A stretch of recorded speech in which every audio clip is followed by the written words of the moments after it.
भ्रष्ट विशेषज्ञ। सिद्धार्थ के चेहरे पर भाव बदल गए। इन चारों लोगों के पास एक बहुत शक्तिशाली आभा थी जिसे उसने केवल उपसंप्रदाय गुरु से ही महसूस किया था। पूर्वज विशेषज्ञ, क्या जाल है? सिद्धार्थ के चेहरे पर क्रोध छा गया और उसने अपने हाथ में रखे विश्वभेदी जेर ताबीज को भी कुचल दिया। हाँ, यह एक जाल है। दुर्भाग्य से आपको इसका एहसास बहुत देर से हुआ, भ्रष्ट विशेषज्ञों में से एक ने हंसते हुए कहा। सिद्धार्थ, हमने तुमसे निपटने के लिए वाकई बहुत मेहनत की है। चार पूर्वज विशेषज्ञ, तुम बिना पछतावे के मर सकते हो। मेंकी ने चुपके से सिद्धार्थ को कुछ छोटे छोटे संकेत दिए, लेकिन सिद्धार्थ ने अपना सिर हिला दिया। प्रयास बर्बाद करने की कोई जरूरत नहीं है। वे सभी फाउंडेशन फोर्जिंग विशेषज्ञ हैं, उपसंप्रदाय गुरु के स्तर के लोग हैं। हमारे पास विरोध करने की कोई क्षमता नहीं है। मेंक्यू चौंक गई।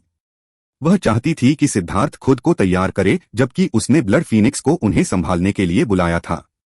भले ही वह उन्हें मार न पाए, लेकिन उन दोनों को भागने में सक्षम होना चाहिए। लेकिन अब जब उसने यह कहा तो उसे कोई अंदाजा नहीं था कि वह क्या योजना बना रहा था।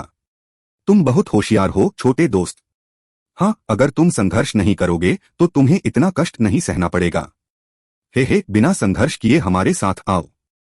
हमें जियांटियन क्षेत्र में एक शौकिया के साथ लड़ने के लिए मजबूर मत करो, भ्रष्ट विशेषज्ञों में से एक ने कहा। जाहिर है, एक फाउंडेशन फोर्जिंग विशेषज्ञ के पास फाउंडेशन फोर्जिंग विशेषज्ञ का गौरव था। इस क्षेत्र के विशेषज्ञ बड़े संप्रदायों के स्वामी थे। यही कारण है कि उन्हें पूर्वज विशेषज्ञ कहा जाता था, क्योंकि उनके पास अपने स्वयं के प्रसिद्ध संप्रदायों को शुरू करने की योग्यता थी। इसलिए एक फाउंडेशन फोर्जिंग विशेषज्ञ के लिए एक जियांटियन रूकी को निशाना बनाना वास्तव में प्रतिष्ठा का नुकसान था, खासकर जब एक के खिलाफ चार थे। यह स्पष्ट रूप से बहुत ज्यादा था। लेकिन भ्रष्ट मार्ग ने अब सिद्धार्थ को बहुत महत्वपूर्ण रूप से देखा। अराजकता क्षेत्र में उन्होंने उसे नहीं मारा था, लेकिन उन्होंने 5 समुद्री विस्तार विशेषज्ञों, 9 सेलेस्टियल और 80,000 कुलीन शिष्यों को खो दिया था। अब भी यह घटना भ्रष्ट मार्ग के लिए अभी भी एक रहस्य थी, और केवल एक ही व्यक्ति था जो उस रहस्य को सुलझा सकता था, वह था सिद्धार्थ। इसलिए भ्रष्ट मार्ग अब जरा सी भी लापरवाही करने की हिम्मत नहीं कर सकता था। उन्हें उसे पकड़ना था, इसलिए उन्होंने एक साथ 4 फाउंडेशन फोर्जिंग विशेषज्ञों को भेजा था। 1 मिनट रुको। मैं सिद्धार्थ एक महान और वीर व्यक्ति हूं। मैं बिना संघर्ष के खुद को कैसे ले जाने की अनुमति दे सकता हूं? आपको पहले मेरी एक शर्त माननी होगी, सिद्धार्थ ने कहा। शर्तें? हम उन पर चर्चा करने के लिए आपके पास क्या योग्यता है? तुम जानना चाहते हो कि तुम्हें किसने बेचा? परेशान मत हो, भ्रष्ट विशेषज्ञों ने उसकी ओर घृणा से देखा। सिद्धार्थ ने घृणा से पीछे देखा। छी, क्या तुम्हारा दिमाग कीड़ों ने खा लिया है? मुझे पहले से ही पता है कि मुझे किसने धोखा दिया, तो मुझे तुमसे पूछने की क्या जरूरत थी? चारों लोग क्रोधित हो गए। उसकी आवाज बिल्कुल अस्वीकार्य थी। ज्यादा धैर्यवान लोगों में से एक ने पूछा, तो फिर तुम्हारी क्या हालत है? वे स्वाभाविक रूप से सिद्धार्थ को जीवित पकड़ना चाहते थे। न केवल वे उसकी यादें चाहते थे, बल्कि वे उसके पास जो कुछ भी था उसे भी प्राप्त करना चाहते थे। सिर्फ शारीरिक रूप से उसके पास इतना शक्तिशाली होने के लिए किसी तरह का रहस्य होना चाहिए था। मेरी शर्त बहुत ही साधारण है। जमीन पर घुटने टेको और मुझे डैडी कहो, फिर मैं तुरंत तुम्हारे साथ चल दूंगा। सिद्धार्थ अचानक हंसा। कमीने, तुमने हमें धोखा देने की हिम्मत की। उन चारों को एहसास हुआ कि सिद्धार्थ उनके साथ खेल रहा था। उसका उनसे कभी कोई बात करने का इरादा नहीं था। तुम्हें धोखा दे रहे हो? तुम सही हो। मैं तुम्हें अभी सच बताता हूं। मैं फाउंडेशन फोर्जिंग विशेषज्ञ भी हूं, इसलिए आओ और अपने डैडी लॉन्ग की असली ताकत का परीक्षण करो। धमाका! सिद्धार्थ की आभा फूट पड़ी और उसकी दिव्य अंगूठी प्रकट हुई। क्यूई का एक शक्तिशाली स्तंभ आसमान में उड़ गया।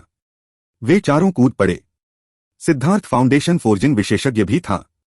भले ही वह उन्हें मार डाले, वे ऐसी बात पर विश्वास नहीं करेंगे। वे सभी ध्यान से देख रहे थे, यह देखना चाहते थे कि क्या सिद्धार्थ सिर्फ रहस्यमय अभिनय करने की कोशिश कर रहा था या उसके पास वास्तव में कोई शक्ति थी। लेकिन अचानक सिद्धार्थ के पैरों के नीचे एक संरचना चमक उठी। स्थानिक शक्ति भड़क उठी और चारों भ्रष्ट विशेषज्ञों को अचानक पता चला कि वे हिलने में असमर्थ हैं। भनभनाना! उनके आसपास की दुनिया घूम गई। वे यह देखकर भयभीत हो गए कि वे एक बड़े मंच पर आ गए हैं। अनगिनत आकृतियां उन्हें ऐसे देख रही थीं जैसे वे कोई दुर्लभ प्रजाति हों। जुआंतियान दाओ संप्रदाय में आपका स्वागत है। दरवाजे पर आपका स्वागत न करना हमारे लिए बहुत ही अशिष्टता थी। उपसंप्रदाय गुरु हवा में खड़े होकर उन चारों की ओर हल्के से मुस्कुरा रहे थे। क्या? उनके चेहरे के भाव पूरी तरह बदल गए। उन्होंने चारों ओर देखा और देखा कि उनके चारों ओर लोगों का एक समुद्र था। वे जुआनटियन दाओ संप्रदाय के शिष्य थे। सिद्धार्थ ने सब कुछ पहले से ही तैयार कर रखा था। उसे लगा था कि उसकी आत्मा की दुनिया की यात्रा इतनी आसान नहीं होगी, इसलिए उसने वाइस सेक्ट मास्टर से एक परिवहन गठन डिस्क उधार ली थी। यह जानना जरूरी था कि जुआनटियन दाओ संप्रदाय के पास केवल 2 ऐसे बड़े पैमाने के परिवहन गठन डिस्क थे। पहले तो उपसंप्रदाय के गुरु ने उसे उधार देना भी नहीं चाहा था, लेकिन सिद्धार्थ ने गारंटी दी कि या तो वह इसका इस्तेमाल नहीं करेगा, या अगर उसने किया तो उसे अकल्पनीय मुनाफा होगा। अगर वह डिस्क का इस्तेमाल नहीं करता तो इसकी कोई ऊर्जा खर्च नहीं होती, इसलिए कोई नुकसान नहीं होता। इसके अलावा शुई वुहेन ने भी उसके लिए आवाज उठाई थी, जिससे उसे आखिरकार यह मिल गया। जैसे ही वे इस दुनिया में आए, उन्होंने एक जेड सील को कुचल दिया था। उस सील ने पर्वत शिखरों पर फोटोग्राफिक जेड के साथ साथ गठन डिस्क को भी सक्रिय कर दिया था। सिद्धार्थ ने अनुमान लगाया कि अगर वे इस बार वास्तव में उसे निशाना बनाते हैं तो कुछ बड़ी मछलियां होंगी। इसलिए उसने जुआनटियन प्लेटफॉर्म पर उनकी छवियों को प्रक्षेपित करने के लिए विशेष फोटोग्राफिक जेड स्थापित किए थे। जुआनटियन प्लेटफॉर्म जुआनटियन प्लाजा का केंद्र था। जब प्रक्षेपण दिखाई दिया तो वहां मौजूद सभी शिष्य चौंक गए। सिद्धार्थ वास्तव में 4 भ्रष्ट पूर्वज विशेषज्ञों से घिरा हुआ था। जब सिद्धार्थ ने अपनी घबराहट में विश्वभेदी जेड तावीज को कुचल दिया था तो उसने जेड सील को भी कुचल दिया था, जिसका इस्तेमाल उसने सब कुछ सक्रिय करने के लिए किया था। इसके अलावा जब जेड सील को कुचल दिया गया तो उपसंप्रदाय के गुरु को एक संदेश मिला। वह सब कुछ देखने के लिए जुआनटियन प्लाजा की ओर दौड़ पड़ा था। उन्होंने जल्दबाजी में भव्य संरचना को सक्रिय करने का आदेश दिया, साथ ही जुआनटियन प्लेटफॉर्म पर जाल बिछाने वाली संरचना और मारक संरचना को भी सक्रिय करने का आदेश दिया। फिर उसने देखा कि सिद्धार्थ शांति से उनसे बकवास कर रहा था। उसे पता था कि सिद्धार्थ उन्हें फॉर्मेशन सेट करने के लिए रोक रहा था, लेकिन सच तो यह था कि उसने कुछ ही सांसों में तैयारी पूरी कर ली थी। फिर जब गठन डिस्क सक्रिय हुई तो सिद्धार्थ ने उतार चढ़ाव को छिपाने के लिए अपनी शक्तिशाली आभा जारी की। नतीजतन उन चारों ने वास्तव में उसके साथ पूरी तरह से सहयोग किया। सिद्धार्थ और मेंग्क्यू उपसंप्रदाय गुरु के पास थे। जैसे ही वे दिखाई दिए, उन्होंने उन्हें बाहर निकालने के लिए गठन को सक्रिय कर दिया था। हे, तुम सच में बेवकूफ हो। क्या तुम जानते हो कि हमारा धर्म मार्ग कितना एकजुट है? क्या तुम सच में सोचते हो कि हम खुद को नुकसान पहुंचाएंगे? ऐसा लगता है कि तुम अभी भी नहीं समझ पाए हो कि अराजकता के क्षेत्र में क्या हुआ था। तुम बेवकूफ कभी नहीं सीखते, चाहे जितनी बार भी तुम्हें धोखा दिया जाए। सिद्धार्थ प्रसन्न भाव से हंसा। चारों भ्रष्ट विशेषज्ञ पूरी तरह से क्रोधित हो गए। उसके शब्दों ने उन्हें संदेहास्पद बना दिया कि अराजकता क्षेत्र में जो कुछ भी हुआ था वह सब धर्मी मार्ग द्वारा योजनाबद्ध था। अब उन्हें एक बार फिर धोखा दिया गया था। तुम कमीने झोत यानी भूत बनकर भी हम तुम्हें नहीं छोड़ेंगे, भ्रष्ट विशेषज्ञों में से एक ने दहाड़ते हुए कहा और पागलपन से उस समूह पर हमला करना शुरू कर दिया। झोत यानी पीला पड़ गया और जमीन पर बैठ गया। जुआनटियन प्लेटफॉर्म सिर्फ 1 मील चौड़ा था। इसका इस्तेमाल आमतौर पर उच्च अधिकारियों द्वारा दांव पर व्याख्यान देने के लिए किया जाता था। कई शिष्यों को नहीं पता था कि जुआनटियन प्लेटफॉर्म इतना शक्तिशाली था। पूरा जुआनटियन प्लेटफॉर्म रूनों से ढका हुआ था। उन्होंने एक शक्तिशाली रक्षात्मक अवरोध बनाया जिसने उन चारों को फंसा दिया। चाहे उन्होंने कितनी भी कोशिश की हो, वे इसे तोड़ने में असमर्थ थे। हत्याक्रम को सक्रिय करो, उपसंप्रदाय प्रमुख ने आदेश दिया। अनगिनत उड़ती हुई तलवारें हवा में एकत्रित होकर उन चारों की ओर चलीं। उनमें से एक ने मुक्का मारा, जिससे 1 दर्जन उड़ते हुए शब्द नष्ट हो गए। इससे मठ के प्रमुख विशेषज्ञों के हाव भाव बदल गए। उन उड़ती तलवारों में से सिर्फ एक में ही उन्हें मारने की शक्ति थी, लेकिन ये भ्रष्ट विशेषज्ञ एक ही मुक्के से उनमें से 1 दर्जन को नष्ट करने में सक्षम थे। कड़ी मेहनत करो, कड़ी मेहनत करो। तुम यह कर सकते हो, सिद्धार्थ ने उनका उत्साहवर्धन किया, जबकि वे बुरी तरह संघर्ष कर रहे थे। चारों लोग गुस्से से आगबबूला हो रहे थे। उनमें से एक का ध्यान भटक गया और उसे उड़ती हुई तलवार लग गई। तलवार उसके कंधे में जा लगी और खून की धार बहने लगी। ओह, तुम्हें खून बह रहा है। क्या यह तुम्हारा पहला मौका है? सिद्धार्थ ने आश्चर्य से पूछा। सिद्धार्थ मेंग्की अब और बर्दाश्त नहीं कर सकी। वह सिद्धार्थ के मोटे चेहरे को बर्दाश्त नहीं कर सकी और उसने जल्दी से उसे दूर खींच लिया, ताकि वह बकवास करना जारी न रख सके। क्या अचानक भ्रष्ट विशेषज्ञों में से एक ने एक आत्मा बैनर निकाला, लेकिन उसने पाया कि वह इस खजाने की वस्तु को सक्रिय करने में असमर्थ था। यहाँ एक अदृश्य ऊर्जा ने उसके कनेक्शन को अवरुद्ध कर दिया। माफ करें, यहाँ के नियम यह हैं कि कोई भी व्यक्ति जुआंटियन प्लाजा पर जादू के स्तर से ऊपर के हथियारों का इस्तेमाल नहीं कर सकता, उपसंप्रदाय के गुरु ने कहा। उनका सामान्य रूप से कठोर चेहरा मुस्कान से चमक उठा। यह जानना जरूरी था कि 4 भ्रष्ट फाउंडेशन फोर्जिंग विशेषज्ञों को मारने के साथ साथ उनकी लाशों और आत्माओं को इकट्ठा करने के कार्य के लिए प्रमुख संप्रदाय द्वारा बहुत बड़ा इनाम दिया जाएगा। जुआंटियन दाओ संप्रदाय को चलाने के अपने सभी वर्षों में उन्होंने जितने भ्रष्ट फाउंडेशन फोर्जिंग विशेषज्ञों को काटा था वह दयनीय रूप से कम था। अब 4 एक साथ आ गए थे। अगर उसे अपनी स्थिति की परवाह नहीं होती तो उपसंप्रदाय के गुरु शायद खुशी से नाच रहे होते। यह निश्चित रूप से पूर्वी बंजर भूमि की शाखा संप्रदाय की सबसे बड़ी युद्ध उपलब्धि थी। शिष्यों ने हैरानी से देखा कि वे चारों किस तरह से संघर्ष कर रहे थे। आखिरकार 2 घंटे बाद वे दल द्वारा मारे गए। एक बार जब वे मारे गए तो गठन पर रून प्रकाशित हुए और उनकी आत्माओं और लाशों को इकट्ठा किया। उनकी आत्माओं के माध्यम से उनके कुछ रहस्यों को देखना संभव होगा। उपसंप्रदाय गुरु की मुस्कुराहट गायब हो गई जब उन्होंने ठंडे मन से झो तियानी की ओर देखा। झो तियानी, इस बार तुम मुझे संतोषजनक स्पष्टीकरण दोगे। उपसंप्रदाय गुरु, कृपया मेरी जान बख्श दो। झो तियानी सीधे जमीन पर घुटनों के बल बैठ गया। उसे पता था कि उसके लिए इस मामले से बाहर निकलने का कोई रास्ता नहीं है। 4 भ्रष्ट विशेषज्ञों की आत्माएं उपसंप्रदाय के गुरु के हाथों में थीं। वह बस यही उम्मीद कर सकता था कि उसे मारा न जाए। झो तियानी, तुम इतनी मूर्ख क्यों हो? अराजकता क्षेत्र से मिले सबक से भी तुम्हें कुछ नहीं सिखाया गया। तुम्हें अपने पापों की सजा स्वीकार करनी चाहिए, उपसंप्रदाय के गुरु ने ठंडे स्वर में कहा। हालांकि अराजकता क्षेत्र के मामले का नेतृत्व पिल टॉवर ने किया था, लेकिन झो परिवार ने भी इसमें भाग लिया था। जब उपसंप्रदाय के गुरु को अराजकता क्षेत्र के भीतर की गड़बड़ी के बारे में पता चला तो झो तियानी ने पहले से ही पर्याप्त तैयारी कर ली थी और कोई सबूत नहीं छोड़ा था। अगर सिद्धार्थ के फोटोग्राफिक जेड नहीं दिखाई देते तो यह साबित करने का कोई तरीका नहीं होता कि झो परिवार इसमें शामिल था, क्योंकि झो परिवार को तब झो किंग्यू और उसके बेटे की बलि देने के लिए मजबूर किया गया था। साथ ही मुआवजे में एक बड़ी रकम का भुगतान करना पड़ा था। उपसंप्रदाय के गुरु ने सोचा था कि झो परिवार खुद को थोड़ा बचा लेगा। सबसे महत्वपूर्ण बात यह है कि उसने उन सभी को कई बार परीक्षणों के दौरान चेतावनी दी थी कि वे लड़ सकते हैं, लेकिन उन्हें इसे सीमाओं के भीतर रखना होगा। हालांकि झो तियानी ने स्पष्ट रूप से उसके शब्दों को दिल पर नहीं लिया था। उसने वास्तव में भ्रष्ट मार्ग के साथ मिलीभगत की थी। भले ही यह सिद्धार्थ को निशाना बनाने के लिए नहीं था, लेकिन भ्रष्ट मार्ग के साथ मिलीभगत करने का पाप ही उसके लिए 100 बार मरने के लिए पर्याप्त था। उपसंप्रदाय गुरु, कृपया मुझे छोड़ दें। शिष्य तो बस उलझन में था, झो तियानी ने आंसू बहाते हुए कहा।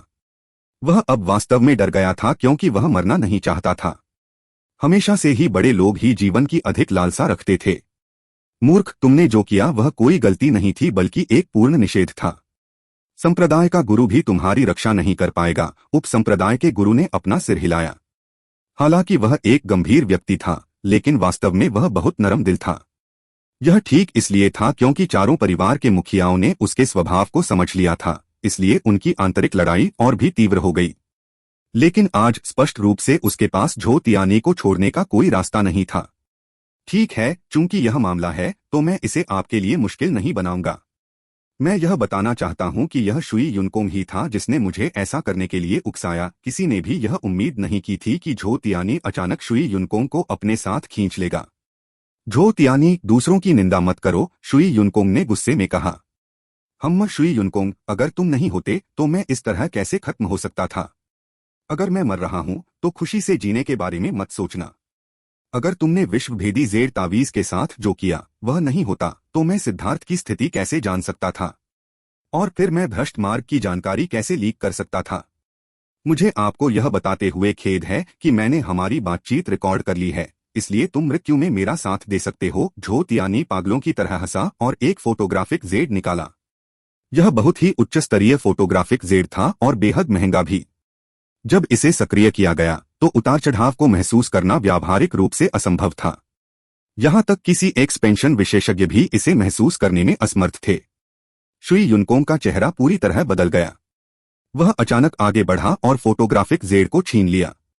उपसंप्रदाय के गुरु के सामने ही उसने उसे नष्ट कर दिया। क्या तुम्हें लगता है कि एक सड़ा हुआ पत्थर मुझे फंसा सकता है? तुम पागल हो गए हो, शुई युनकोंग ने गुस्से का भाव दिखाया। वह उस व्यक्ति का गुस्सा दिखाना चाहता था जिस पर गलत आरोप लगाया गया है। उपसंप्रदाय के गुरु ने उदासीनता से उन्हें देखा और आह भरी। तुमने मुझे वास्तव में निराश किया है। ऐसा लगता है कि तुम इतने लंबे समय से सत्ता में हो कि तुम्हारा दिमाग सड़ गया है। तुम ज़ुआनतियन दाओ संप्रदाय के नियमों को भी भूल गए हो। क्या तुम्हें लगता है कि तुम अपनी स्थिति के साथ नियमों से ऊपर खड़े हो सकते हो? जो कोई भी भ्रष्ट मार्ग से जुड़ा है उसे कानून लागू करने वालों द्वारा पकड़ लिया जाएगा और उसकी आत्मा की खोज की जाएगी। यहां तक कि जो लोग इसमें शामिल थे उनकी भी आत्मा की खोज की जाएगी। क्या तुम्हें लगता है कि सबूत नष्ट करने से तुम बच जाओगे? तुम वाकई बूढ़े हो गए हो, इतने बूढ़े कि तुम्हारा दिमाग अब काम नहीं करता। कानून लागू करने वाले कहाँ हैं? उन्हें ले जाओ। कानून प्रवर्तन अधिकारी वहां आए और झो तियानी और शुई युनकोंग से ठंडे स्वर में कहा, कृपया। आखिरकार वे दो परिवार के मुखिया थे और इसलिए उन्होंने उनके खिलाफ बल का प्रयोग नहीं किया। लेकिन कानून लागू करने वाले शिष्य ज़ुआनटियन दाओ संप्रदाय के भीतर तटस्थ थे। चाहे उनकी स्थिति कुछ भी हो, उन्हें अभी भी उनके आदेशों को सुनना पड़ता था, अन्यथा उन्हें तुरंत गिरफ्तार कर लिया जाता था। उपसंप्रदाय गुरु, मेरे परिवार का मुखिया बुढ़ापे में बहुत ही उलझन में था। मैं उसकी सजा भुगतना चाहता हूं। अचानक शुई गुआंझी ने सबको चौंकाते हुए बाहर आकर खड़ा हो गया। उपसंप्रदाय के गुरु ने उसे ठंडे अंदाज में देखा। ऐसा मत सोचो कि रैंक 3 का दिव्य व्यक्ति ज़ुआनटियन दाओ संप्रदाय के नियमों से ऊपर है। यहां तक कि रैंक 9 का दिव्य व्यक्ति भी नहीं है। तुम तो छोड़ो। प्रार्थना करो कि यह मामला तुम्हारे साथ न जुड़ा हो, नहीं तो कानून प्रवर्तन हॉल का ब्लेड तुम्हारा सिर भी काट देगा। उपसंप्रदाय गुरु पहले से ही क्रोधित था क्योंकि दोनों परिवार के मुखियाओं ने ऐसा घृणित कार्य किया था। प्रभारी व्यक्ति होने के नाते वह भी जिम्मेदार था। फिर इस लाडले बच्चे शुई गुआंझी ने वास्तव में शुई युनकोंग को बचाने के लिए तीसरे दर्जे के सेलेस्टियल के रूप में अपनी नई स्थिति का उपयोग करने के बारे में व्यर्थ सोचा था। इससे वह और भी क्रोधित हो गया क्योंकि वह पहले से ही ऐसे लोगों से घृणा करता था जो खुद को इतना महत्वपूर्ण समझते थे। सिद्धार्थ और मेंग्क्यू चौंक गए। हालांकि वे तैयार थे, लेकिन उन्होंने नहीं सोचा था कि शुई गुआंझी इतनी तेजी से आगे बढ़ जाएगी। यह भी आश्चर्य की बात थी कि उपसंप्रदाय गुरु वास्तव में तीसरे दर्जे के सेलेस्टियल को कोई सम्मान नहीं देते थे।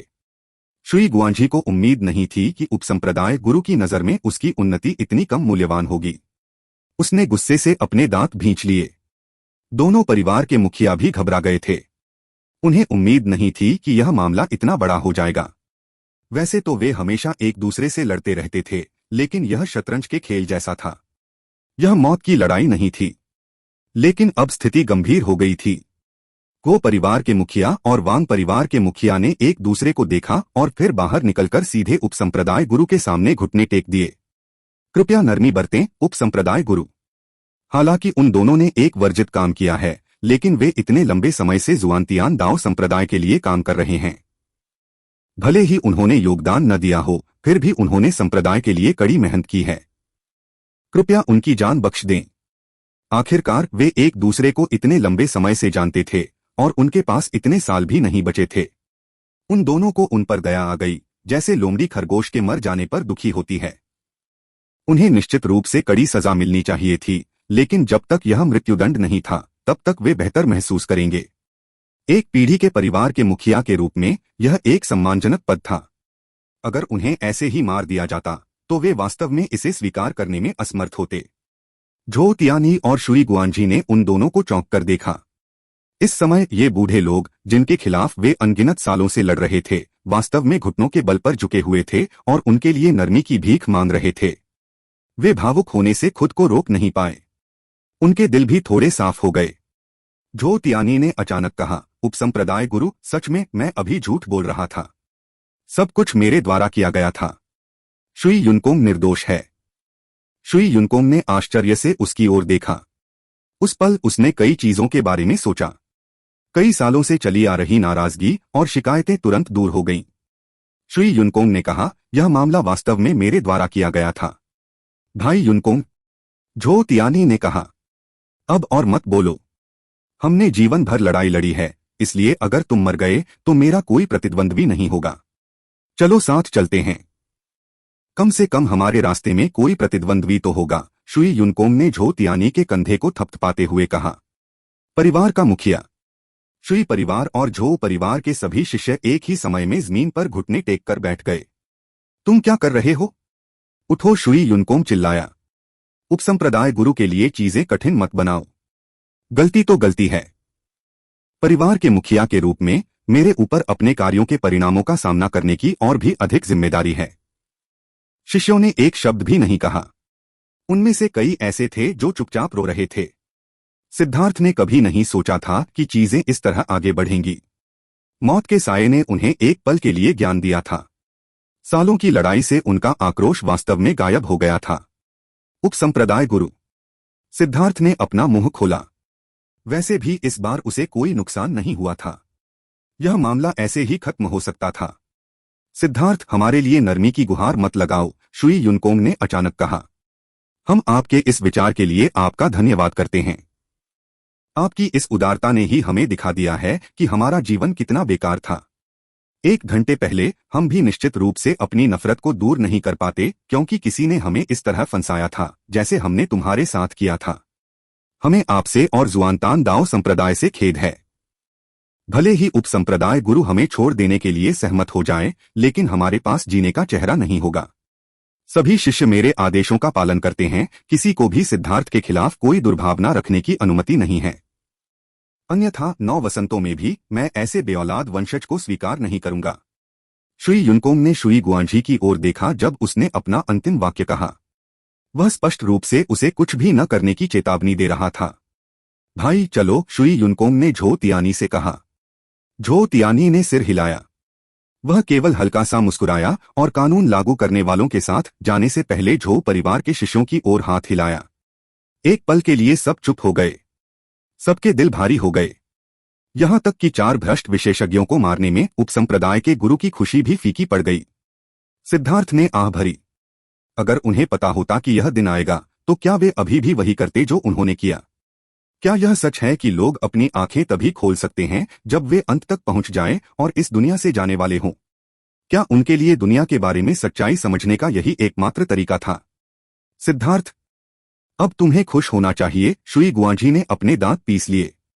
सभी लोग आश्चर्य से उसकी ओर देखने लगे। शुई गुआंझी ने स्पष्ट रूप से अपनी सारी नफरत सिद्धार्थ पर डाल दी थी। क्या अब वह उसे निशाना बनाने वाला था? यह अभी भी वही बात है। जब भी तुम मरना चाहो, किसी भी समय मुझे ढूंढ लेना, सिद्धार्थ ने ठंडे स्वर में कहा। वह मेंग-क्यू को शुई वुहेन के पास ले आया और तांग वानेर और अन्य लोगों के साथ फिर से इकट्ठा हो गया। वे अपने शिविर में लौट आए। शुई वुहेन का दिल स्पष्ट रूप से थोड़ा भारी था। आखिरकार वह उसका चाचा था जिसे अभी अभी मौत के घाट उतारा गया था। हालांकि वह आमतौर पर नफरत करती थी कि उसका परिवार का मुखिया केवल योजनाओं से भरा हुआ था, लेकिन उसकी पीठ को देखकर उसे थोड़ा दर्द हुआ। किसी ने जश्न नहीं मनाया, भले ही सिद्धार्थ सुरक्षित वापस आ गया था। सिद्धार्थ को भी पता था कि अब कोई बड़ी हरकत करने का समय नहीं है। उसने सभी को सामान्य रूप से साधना जारी रखने को कहा। साथ ही मेंग-क्यू ने तांग वानेर को उसके नए घरेलू पालतू जानवर दिए। सिद्धार्थ अपने निजी कमरे में लौट आया और उसका मन आदिम अराजकता के स्थान में प्रवेश कर गया। वह अपनी फसल की जांच करने जा रहा था। अब आदिम अराजकता के स्थान में 4 नए बड़े पेड़ थे। उनमें से एक विशेष रूप से बड़ा पेड़ था जिसके पत्ते रूनों से ढके हुए थे। हालांकि पेड़ अभी पूरी तरह से परिपक्व नहीं हुए थे, लेकिन जब सिद्धार्थ ने उनकी जीवन ऊर्जा का परीक्षण किया तो उसने पाया कि 3 बड़े पेड़ों में उसके पुराने पेड़ों की तुलना में 10 गुना अधिक जीवन ऊर्जा थी। लेकिन जब उसने रूनिक वृक्ष का परीक्षण किया तो उसे यह देखकर आश्चर्य हुआ कि उसकी जीवन ऊर्जा बहुत अधिक थी। इसके अलावा जैसे ही उसने इसकी जीवन ऊर्जा को बाहर निकाला, इसने मिट्टी की ऊर्जा को अवशोषित करके खुद को फिर से भर लिया। जीवन ऊर्जा के मामले में इसमें अन्य 3 बड़े पेड़ों की तुलना में दर्जनों गुना अधिक ऊर्जा थी। यह सिद्धार्थ के लिए चौंकाने वाला और आनंददायक दोनों था। जैसा कि अपेक्षित था, भाग्य खतरे में था। सिद्धार्थ ने तीनों बड़े पेड़ों और अपने पुराने पेड़ों को फेंक दिया। उसने रूनिक पेड़ की शाखाओं को एक निश्चित दूरी पर तेजी से रोकना शुरू कर दिया। 3000 मील के आदिम अराजकता वाले स्थान के बारे में सोचते हुए, जो इस तरह के विशाल वृक्षों से भरा हुआ है, सिद्धार्थ प्रसन्न हो गया। उसके पास व्यावहारिक रूप से एक अमर शरीर होगा। भले ही वह किसी दिव्य की स्वर्गीय दांव ऊर्जा से घायल हो जाए, फिर भी वह ठीक हो सकेगा। एक दिन के काम के बाद सिद्धार्थ ने आदिम अराजकता वाले स्थान में 3000 पेड़ लगाए थे। ऐसा नहीं था कि वह और पौधे नहीं लगाना चाहता था, बल्कि बस इतना था कि उसके पास इतनी ही जगह थी। जब ये पेड़ बड़े हो जाएंगे तो उनके मुकुट 10 मील से ज्यादा चौड़े होंगे। उन्हें एक क्षेत्र में बहुत ज्यादा फैलाकर उगाना अच्छा विचार नहीं था। गुणवत्ता कम करने के लिए मात्रा बढ़ाना अच्छा विचार नहीं था। अब एक बड़े पेड़ को छोड़कर बाकी सब छोटे छोटे अंकुर थे। सिद्धार्थ को पता था कि उसके बुरे दिन फिर से आ गए हैं। ओह, याद नहीं रहा। सिद्धार्थ को अचानक याद आया कि उसके पास 4 जादुई जानवरों की लाशें हैं। उसने पानी के अंदर मारे गए जादुई जानवर को सीधे काली मिट्टी में फेंक दिया। उसने कुछ ही मिनटों में लाश को खा लिया। ऐसा लग रहा था जैसे शव विलीन हो गया हो और अनंत जीवन ऊर्जा आदिम अराजकता वाले स्थान में फैल गई हो। अंकुर तेजी से बढ़ने लगे। 1 मीटर, 10 मीटर, 100 मीटर। पलक झपकते ही 3000 अंकुर 300 मीटर की ऊंचाई तक बढ़ गए और वे तेजी से बढ़ते रहे। सिद्धार्थ खुश था। ऐसा लग रहा था कि भविष्य में उसे कुछ ज्यादा ताकतवर जादुई जानवरों की लाशें इकट्ठा करनी होंगी। दूसरों से लड़ते समय अगर वह पेड़ों की जीवन ऊर्जा को खत्म कर देता है तो वह जादुई जानवरों की लाशों पर भरोसा करके ठीक हो सकता है। वे पेड़ इतने बड़े हो गए कि उनकी ऊंचाई 600 मीटर से ज्यादा और मोटाई 30 मीटर हो गई। वे अविश्वसनीय रूप से भव्य दिखाई देते थे। लेकिन सिद्धार्थ को यह जानने की उत्सुकता थी कि उनमें अपनी चेतना क्यों नहीं थी। अब वे साधारण पेड़ों की तरह लग रहे थे, लेकिन वापस आत्मा की दुनिया में वे एक उन्मत्त इच्छा से भरे हुए थे। यह सचमुच अजीब है। इन पेड़ों में कुछ रहस्य अवश्य थे जिनके बारे में वह अनभिज्ञ था। या फिर यह कि आदिम अराजकता वाले स्थान के दोहराए गए पेड़ मूल पेड़ों से भिन्न थे। थोड़ी देर की हिचकिचाहट के बाद सिद्धार्थ ने अजगर की लाश को भी काली मिट्टी में फेंक दिया। जैसे जैसे आदिम अराजकता का क्षेत्र बढ़ता गया, वैसे वैसे काली मिट्टी का क्षेत्र भी बढ़ता गया। यह अब 30 मील चौड़ा हो गया था और इसमें इतना बड़ा जादुई जानवर भी समा सकता था। एक बार जब अजगर की लाश को सोख लिया गया तो पेड़ फिर से बढ़ गए, 1000 मीटर की ऊंचाई तक पहुंच गए। लेकिन यह अभी भी उस विशाल ऊंचे जंगल से बहुत दूर था जिसे उसने आत्मा की दुनिया में देखा था। हालांकि जीवन ऊर्जा के मामले में ये पेड़ पहले से ही सिद्धार्थ को सैकड़ों या हजारों बार दे सकते थे, जितना कि उसके मूल पेड़ दे सकते थे। अंत में उसने अस्थायी रूप से एज्योर स्केल हॉर्नेड ईगल और 9 स्पाइक छिपकली की लाशों का उपयोग नहीं करने का फैसला किया। उसके पास पहले से ही 9 स्पाइक छिपकली की खाल के लिए योजनाएं थीं। अगर वह ड्रैगन ब्लड योद्धाओं के लिए कुछ चमड़े का कवच बना सकता है तो यह ड्रैगन ब्लड सेना के लिए एक शक्तिशाली रक्षा बन जाएगा। वर्तमान में उसके पास अभी भी कुछ स्वर्गीय दांवफल थे, लेकिन यह सभी ड्रैगन ब्लड योद्धाओं के लिए दिव्य बनने के लिए पर्याप्त नहीं था। उन्हें एक एक करके आगे बढ़ाने के बजाय कम प्रोफाइल तरीके से विकास करना बेहतर होगा, जबकि वे अपनी नींव ठीक से बना रहे हैं। जब समय आएगा तो वे सभी दिव्य बन जाएंगे। अभी सिद्धार्थ ने ध्यान आकर्षित करना जारी रखने की हिम्मत नहीं की, क्योंकि वह और अधिक परेशानी में पड़ने से चिंतित था। अमर मार्ग खुलने की कगार पर था। उन सभी के लिए यहां शांति से साधना करना बेहतर था। सच तो यह है कि सिद्धार्थ ने अभी तक गुयांग और अन्य कप्तानों को दिव्य बनने की अनुमति देने की योजना भी नहीं बनाई थी। लेकिन फिर उसने खुद से सोचा कि सच्चे विशेषज्ञों को खतरे का सामना करना पड़ता है, अन्यथा वे विकसित नहीं हो पाएंगे। उन्हें उन अवसरों से वंचित करने का उसे कोई अधिकार नहीं था। सबसे महत्वपूर्ण बात यह है कि वे काफी मजबूत थे। वे निश्चित रूप से अमर पथ में तोप का चारा नहीं होंगे। आदिम अराजकता वाले स्थान से पीछे हटते हुए सिद्धार्थ ने अपने शरीर को फैलाया। लिटिल स्नो ने जब सिद्धार्थ को जागते देखा तो वह चुपचाप बड़बड़ाया, हाँ, अच्छा, तो चलो चलकर देखते हैं।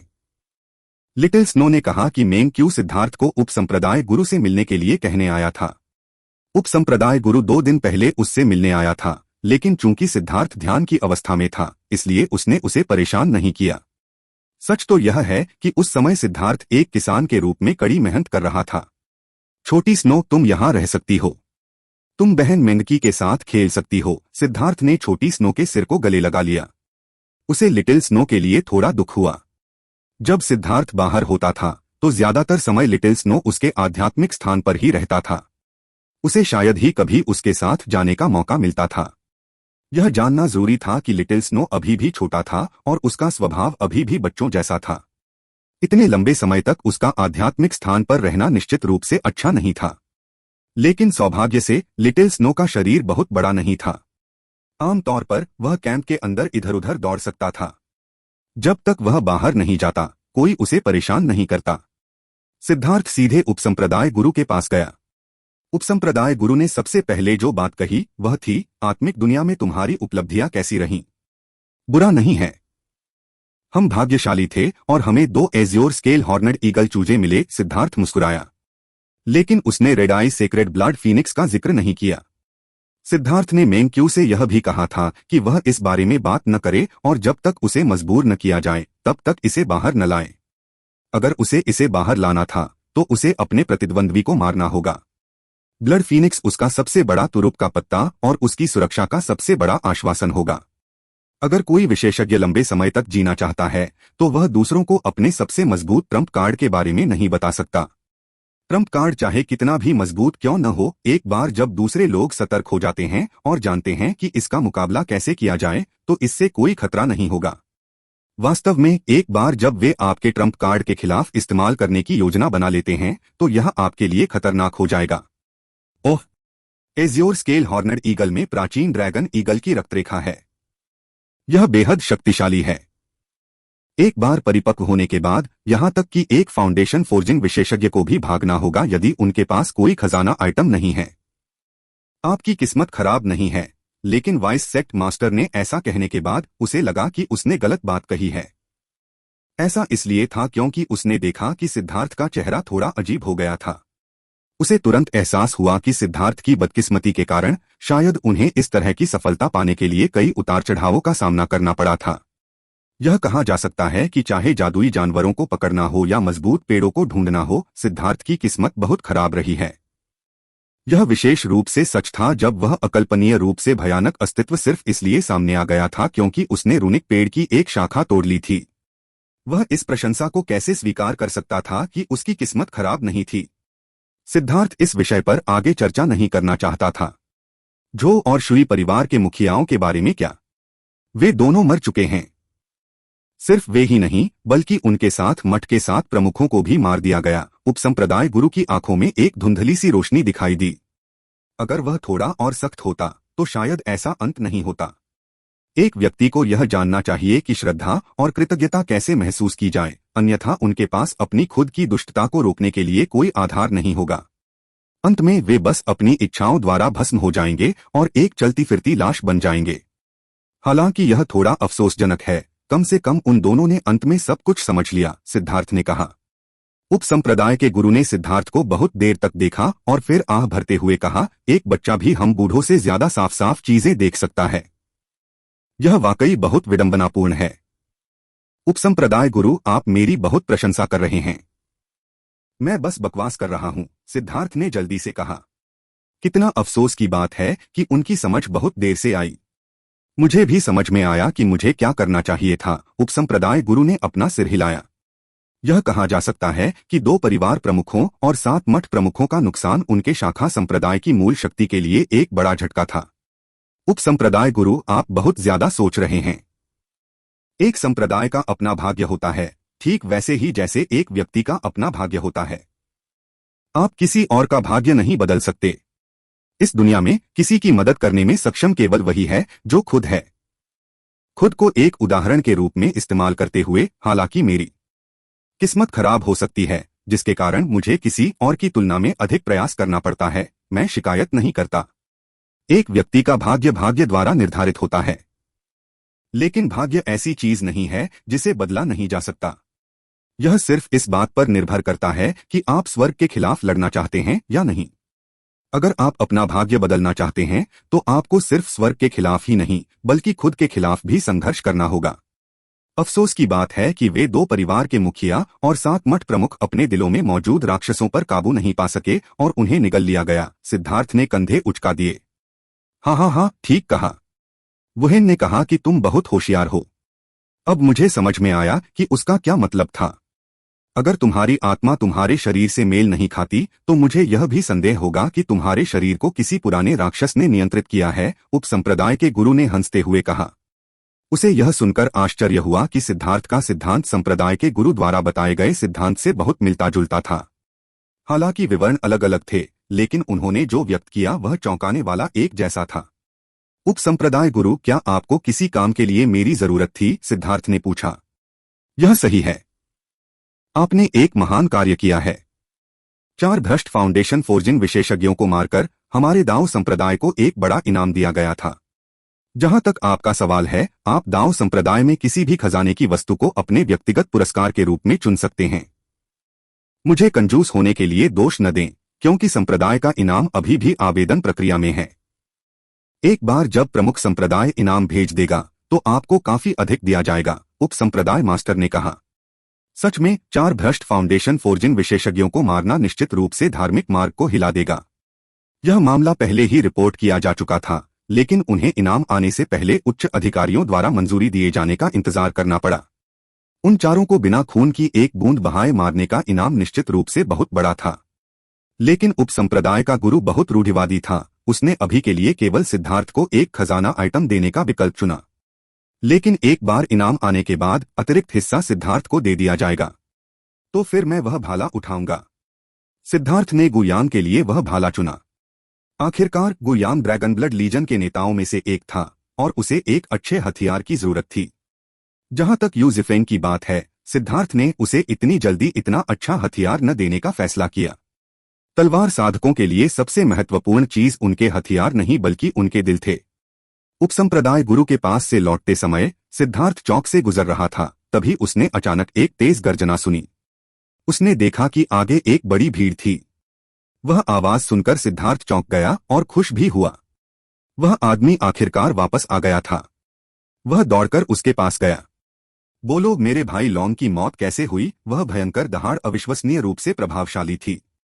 यह किसी देवता की दहाड़ की तरह थी और इसने पूरे जुआनतियान दाओ संप्रदाय को हिलाकर रख दिया, यहां तक कि कई बार गूंज भी उठी। धमाका! सिद्धार्थ ने शक्तिशाली आकाशीय हवाओं के बीच से अपना रास्ता बनाया। अनगिनत शिष्य सदमे में चिल्ला उठे और पीछे हट गए। उसने देखा कि एक 3 मीटर से ज्यादा लंबा विशालकाय आदमी हाथ में हड्डियों का एक डंडा लिए हुए था। उसके सामने एक बड़ा गड्ढा था। उस गड्ढे के नीचे झाओ वूजी हैरान था। उसके शरीर का निचला आधा हिस्सा अब पूरी तरह से गायब हो चुका था। वह उस विशालकाय को पूरी तरह से भयभीत होकर देख रहा था। तुम नहीं कहोगे तो तुम निश्चित रूप से वही हो जिसने भाई लॉन को मारा है। मैं उसका बदला लूंगा। वह विशालकाय व्यक्ति वास्तव में लंबे समय से लापता वाइल्ड था। वाइल्ड के बाल कंधों पर लटके हुए थे और उसने जानवर की खाल पहनी हुई थी। उसके हाथ में एक बहुत बड़ी हड्डी की छड़ी थी जो 4 मीटर लंबी और एक आदमी की जांघ जितनी मोटी थी। उसका पूरा शरीर जेड जैसा था और उस पर अजीबोगरीब रेखाएं थीं। यह बताना असंभव था कि वह हड्डी किस जानवर की थी। वाइल्ड हत्या का इरादा जारी कर रहा था। वह एक क्रूर बाघ की तरह लग रहा था और उसने बस अपना क्लब नीचे कर दिया। सीटी बजने वाली हवाएं फूट पड़ी और झाओ वूजी यह देखकर भयभीत हो गया कि वह एक भयानक शक्ति द्वारा पूरी तरह से बंद कर दिया गया था। उसके पास बचने का मौका भी नहीं था। वह केवल अपनी आंखें बंद कर सकता था और मौत का इंतजार कर सकता था। वाइल्ड, रुक जाओ! सिद्धार्थ डर के मारे उछल पड़ा। उसे उम्मीद नहीं थी कि वाइल्ड इतना भयानक होगा। झाओ वूजी के पास जवाबी हमला करने की क्षमता भी नहीं थी। भाई लांग! वाइल्ड ने जल्दी से अपना हमला रोक दिया। सामने खड़े व्यक्ति को देखकर वह रोने लगा। वह सीधे आगे बढ़ा और सिद्धार्थ को कसकर गले लगा लिया। भाई लॉन्ग, तुम मरे नहीं हो, तुम मरे नहीं हो। इस कमीने ने मुझे धोखा देने की हिम्मत की।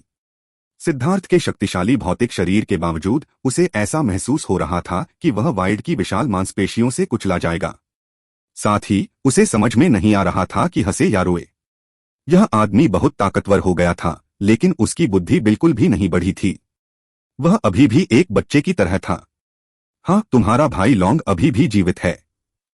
तुम्हारा भाई लॉन्ग हमेशा जीवित रहेगा और तुम्हारे लिए यहां रहेगा। क्या हुआ? सिद्धार्थ ने वाइल्ड को थपथपाया। अगर यह बहुत लंबे समय तक जारी रहा तो वह वास्तव में सहन करने में असमर्थ होगा। वाइल्ड की ताकत बस इतनी भयानक थी। तभी वाइल्ड ने मुझे जाने दिया। उसने झाओ वूजी की ओर इशारा किया। मैं भाई लॉन को खोजने आया था और उसने मुझसे पूछा कि मेरा भाई लॉन कौन था। जब मैंने सिद्धार्थ कहा तो उसने मुझे धोखा दिया और कहा कि तुम मर चुके हो। उसे देखते ही मुझे पता चल गया कि वह कोई अच्छा इंसान नहीं है। जब मैंने उससे पूछा कि भाई लॉन को किसने मारा तो उसने बताने से इनकार कर दिया, इसलिए मैंने उसे अपने क्लब से कुचल दिया। जैसी कि उम्मीद थी, यह कमीना वाकई अच्छा इंसान नहीं है। उसने मुझसे झूठ बोला। हालांकि उसकी कहानी थोड़ी उलझी हुई और अस्पष्ट थी, लेकिन सिद्धार्थ उसका सार समझ सकता था। सबसे अधिक संभावना है कि जब वाइड आया था तो उसके विशाल कद ने आसपास के सभी लोगों को अपनी ओर आकर्षित किया होगा। फिर उसने शायद उसके बारे में पूछा होगा और झाओ वूजी ने व्यंग्यात्मक रूप से कहा होगा कि सिद्धार्थ मर चुका है। नतीजतन इस छोटे से मजाक के कारण वह वाइड के हाथों लगभग मर गया। झाओ वूजी ने पहले ही अपने निचले आधे हिस्से को फिर से विकसित करने के लिए स्वर्गीय दाओ रिकवरी का उपयोग किया था, लेकिन उसका चेहरा कागज की तरह पीला पड़ गया था। एक कारण उसकी मूल ऊर्जा की थकावट थी, जबकि दूसरा डर था। जब वाइल्ड ने हमला किया तो आध्यात्मिक युआन में कोई उतार चढ़ाव नहीं था, इसलिए यह बताना असंभव था कि वह कब हमला करेगा। नतीजतन जब वाइल्ड का क्लब उस पर गिरा तो बचने की पूरी कोशिश करने के बावजूद उसके शरीर का निचला आधा हिस्सा नष्ट हो गया था। इसके अलावा वाइल्ड का दूसरा हमला तब हुआ जब वह कोई बचाव भी नहीं कर पाया था। अगर सिद्धार्थ न होता तो झाओ वूजी मर चुका होता। सिद्धार्थ वाइल्ड की शक्ति से चौंक गया। वह जानता था कि वाइल्ड साधना के माध्यम से मजबूत नहीं हुआ। वह यह भी नहीं जानता था कि आध्यात्मिक क्यूई का संचार कैसे किया जाता है। अब भी वह नहीं जानता था कि उसके शरीर में 5 मेरिडियन किस लिए थे। उसकी सारी शक्ति उसके भौतिक शरीर पर केंद्रित थी। दूसरे लोग उसकी आभा के जरिए उसके अगले कदम के बारे में नहीं बता सकते थे, क्योंकि आध्यात्मिक क्यूई में कोई उतार चढ़ाव नहीं था। जब कोई पहली बार वाइल्ड से लड़ता था तो उसे निश्चित रूप से पीड़ा होती थी। सीनियर कैन मिंग कहाँ है? सिद्धार्थ ने पूछा। उसे कैन मिंग कहीं नजर नहीं आए। मास्टर वो वाइल्ड की आंखों से फिर आंसू बहने लगे। आसपास के सभी लोग यह देखकर अजीब तरह से देखने लगे। वाइल्ड जैसा शक्तिशाली विशालकाय व्यक्ति वास्तव में इतना रो सकता है क्या? सिद्धार्थ के मन में एक बुरी भावना भर गई। यहाँ क्या हुआ? अचानक उपसंप्रदाय गुरु की आवाज गूंजी। सिद्धार्थ चौंक गया। उसने उम्मीद नहीं की थी कि यह मामला उपसंप्रदाय गुरु को परेशान कर देगा। उपसंप्रदाय गुरु को रिपोर्ट करते हुए, यह मेरा भाई है जो अभी अभी लौटा है। झाओ वूजी ने उसके साथ मजाक किया, लेकिन मेरे भाई का चरित्र एक बच्चे जैसा है और वह उस तरह के मजाक को समझने में असमर्थ है। और परिणामस्वरूप हे ठीक है, यह वास्तव में शर्मनाक है। सिद्धार्थ ने असहायता से कंधे उचका दिए। इस मामले में वाइल्ड को दोषी नहीं ठहराया जा सकता। अगर किसी को दोषी ठहराया जाना था तो वह झाओ वूजी ही था, जो इतना घटिया मुंह वाला था। वाइल्ड का स्वभाव शुद्ध और सरल था। वह जो भी कहता था उस पर विश्वास कर लेता था। यह तथ्य कि उसने उसे नहीं मारा, झाओ वूजी के लिए अपने पूर्वजों को उनकी सुरक्षा के लिए धन्यवाद देने के लिए पर्याप्त होना चाहिए। वाइस सेक्ट मास्टर ने वाइल्ड को चौंक कर देखा। उसने कभी इतना बड़ा व्यक्ति नहीं देखा था। वह 3 मीटर से ज्यादा लंबा था और उसकी मांसपेशियां विस्फोटक शक्ति से भरी हुई थीं। ऐसा लग रहा था जैसे वह इंसान के रूप में एक जानवर हो। वाइस सेक्ट मास्टर को भी बहुत दबाव महसूस हुआ। वाइल्ड, उपसंप्रदाय गुरु को नमस्कार करो, सिद्धार्थ ने कहा। नमस्कार उपसंप्रदाय गुरु। यह अच्छी बात थी कि सिद्धार्थ ने वाइल्ड को कुछ सरल शिष्टाचार सिखाए थे और वह उन्हें अब भी याद रखता था। यह उसके लिए पहले से ही आश्चर्यजनक था। अभी वापस जाओ। इतनी परेशानी मत करो। उपसंप्रदाय के गुरु ने बड़े गड्ढे से पीले झाओ वूजी की ओर देखा। अभी उसके दिमाग में बहुत सी बातें चल रही थीं और उसके पास समय नहीं था। उसे पहले ही एहसास हो गया था कि सिद्धार्थ मुसीबत लाने वाला है। या तो वह दूसरों के लिए मुसीबत लाता है या दूसरे उसके लिए मुसीबत बनाते हैं, लेकिन अंत में वह व्यक्ति होगा जो इसके बाद की स्थिति को संभालेगा। तभी सिद्धार्थ वाइल्ड को वापस अपने शिविर में ले आया। उनकी पीठ को देखते हुए सभी समझ गए कि 36वां सुपर मॉनेस्ट्री शायद एक व्यापक जवाबी हमला करने वाला था। सिद्धार्थ पहले से ही काफी डरावना था। अब सिद्धार्थ से भी ज्यादा भयानक कोई था जिसने अपने क्लब के एक ही वार से झाओ वूजी को लगभग मार ही डाला था। जब सिद्धार्थ और वाइल्ड पहुंचे तो पूरी ड्रैगन ब्लड सेना ने खुशी मनाई और वाइल्ड को गले लगा लिया। लेकिन जब वाइल्ड ने गुयांग को गले लगाया और लगभग खून की खांसी होने लगी तो उन्होंने अपनी खुशी को व्यक्त करने का तरीका बदलने का फैसला किया। वाइल्ड भी बेहद खुश था, इतना खुश कि एक बार फिर उसके आंसू बह निकले। सिद्धार्थ को भावनाओं का उफान महसूस हुआ। वाइल्ड भले ही विशालकाय हो, लेकिन सच तो यह है कि मानसिक विकास के मामले में वह अभी भी बच्चा ही था। इस बच्चे ने अपनी यात्रा में निश्चित रूप से काफी कठिनाइयों का सामना किया था। जब सभी ने जश्न मनाना समाप्त कर लिया तो सिद्धार्थ ने ड्रैगन ब्लड सेना के सभी सदस्यों को एक स्वागत भोज आयोजित करने के लिए इकट्ठा किया। शुई वुहेन भी आ गई थी। शुई वुहेन ने अपने दिल को शांत किया और जुआनतियान दाओ संप्रदाय में आए बदलावों को स्वीकार कर लिया। सिद्धार्थ ने वाइल्ड से पूछा कि इस दौरान क्या हुआ था। वाइल्ड ने सबको एक उलझन भरी व्याख्या बताई जिसने सभी को चौंका दिया। हालांकि वाइल्ड ने जिस तरह से कहानियां सुनाई उसमें निश्चित रूप से समस्याएं थीं, लेकिन वे उनमें से अधिकांश को समझने में सक्षम थे। जब वाइल्ड और कैन मिंग ने पहला मठ छोड़ा तो वे शिकार करने के लिए एक जंगली जंगल में गए थे। यह जंगली जंगल वास्तव में बंजर था। वहां कोई भी किसान नहीं था, लेकिन वहां बहुत सारे जादुई जानवर थे। ऐसा कहा जाता था कि अंदर की गहराई में और भी उच्च श्रेणी के जादुई जानवर थे। कैंग मिंग वाइल्ड को खास तौर पर उन जादुई जानवरों के लिए वहां लाया था। वाइल्ड के बढ़ने के लिए यह सबसे अच्छी जगह थी। एक जियांटियन विशेषज्ञ की निगरानी में वाइल्ड भी सुरक्षित रहेगा। सबसे पहले कैंग मिंग ने वाइल्ड के लिए सीधे जियांटियन जादुई जानवरों का शिकार किया और वाइल्ड ने जितने मारे उतने खा लिए। हर दिन के साथ उसकी शक्ति तेजी से बढ़ती गई। 1 महीने से भी कम समय में उसकी शक्ति एक जियांटियन जादुई जानवर के स्तर तक पहुंच गई थी। कभी कभी जब उनका सामना कुछ कमजोर जादुई जानवरों से होता तो वाइल्ड उन्हें अकेले ही मार सकता था। 2 महीने बाद वाइल्ड पूरी तरह से अकेले शिकार करने में सक्षम हो गया। केवल तभी जब उनका सामना स्वर्गीय जियांटियन जादुई जानवरों से हुआ, दोनों ने मिलकर उन्हें मार डाला। वाइल्ड की तेजी से हो रही प्रगति ने कैंग मिंग को अविश्वसनीय रूप से उत्साहित कर दिया। आधे साल से भी कम समय में वाइल्ड ने जितने जियांटियन जादुई जानवर खाए थे उनसे एक विशाल पर्वत बन सकता था। दूसरे लोग वास्तव में यह समझने में असमर्थ थे कि वाइल्ड के पेट के अंदर क्या था। यह एक अथाह गड्ढे की तरह था। वह एक बार में 3 जियांटियन जादुई जानवरों को खा सकता था। आधे साल के बाद वाइल्ड की ताकत कैंग मिंग की समझ से कहीं ज्यादा हो गई थी और उसकी त्वचा का रंग कांस्य जैसा हो गया था। उसकी ताकत और भी बढ़ती जा रही थी। उन दोनों ने समुद्री विस्तार जादुई जानवरों पर अपनी नजरें गड़ानी शुरू कर दी, जिन्हें 7वें दर्जे के जादुई जानवर के रूप में भी जाना जाता है। लेकिन वे स्वाभाविक रूप से साधारण जादुई जानवर थे जिनकी तुलना एज़्योर स्केल हॉर्नड ईगल से नहीं की जा सकती थी। वास्तव में वे उस अजगर से भी तुलना नहीं कर सकते थे जिसे ईगल ने मार डाला था। आखिरकार इस दुनिया के जादुई जानवरों के पास शुद्ध रक्त रेखाएं नहीं थीं और उनकी शक्ति बहुत कम हो गई थी। यही कारण था कि सिद्धार्थ ने मेंग क्यू को घरेलू पालतू जानवरों को पकड़ने के लिए स्पिरिट वर्ल्ड में लाया था। इस दुनिया में ज्यादातर शुद्ध रक्त रेखा वाले जादुई जानवर पहले ही विलुप्त हो चुके थे।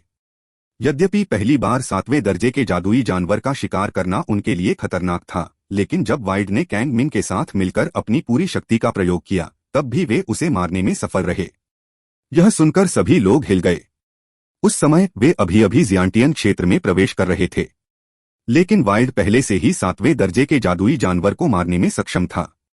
7वें दर्जे के जादुई जानवरों के मांस के साथ वाइल्ड की शक्ति विस्फोटक रूप से बढ़ी। तब तक वाइल्ड को अब जियांटियन जादुई जानवरों में कोई दिलचस्पी नहीं थी। वह उन्हें केवल नाश्ते के रूप में मानता था। वह अपने खाने को लेकर बहुत ज्यादा चूजी हो गया।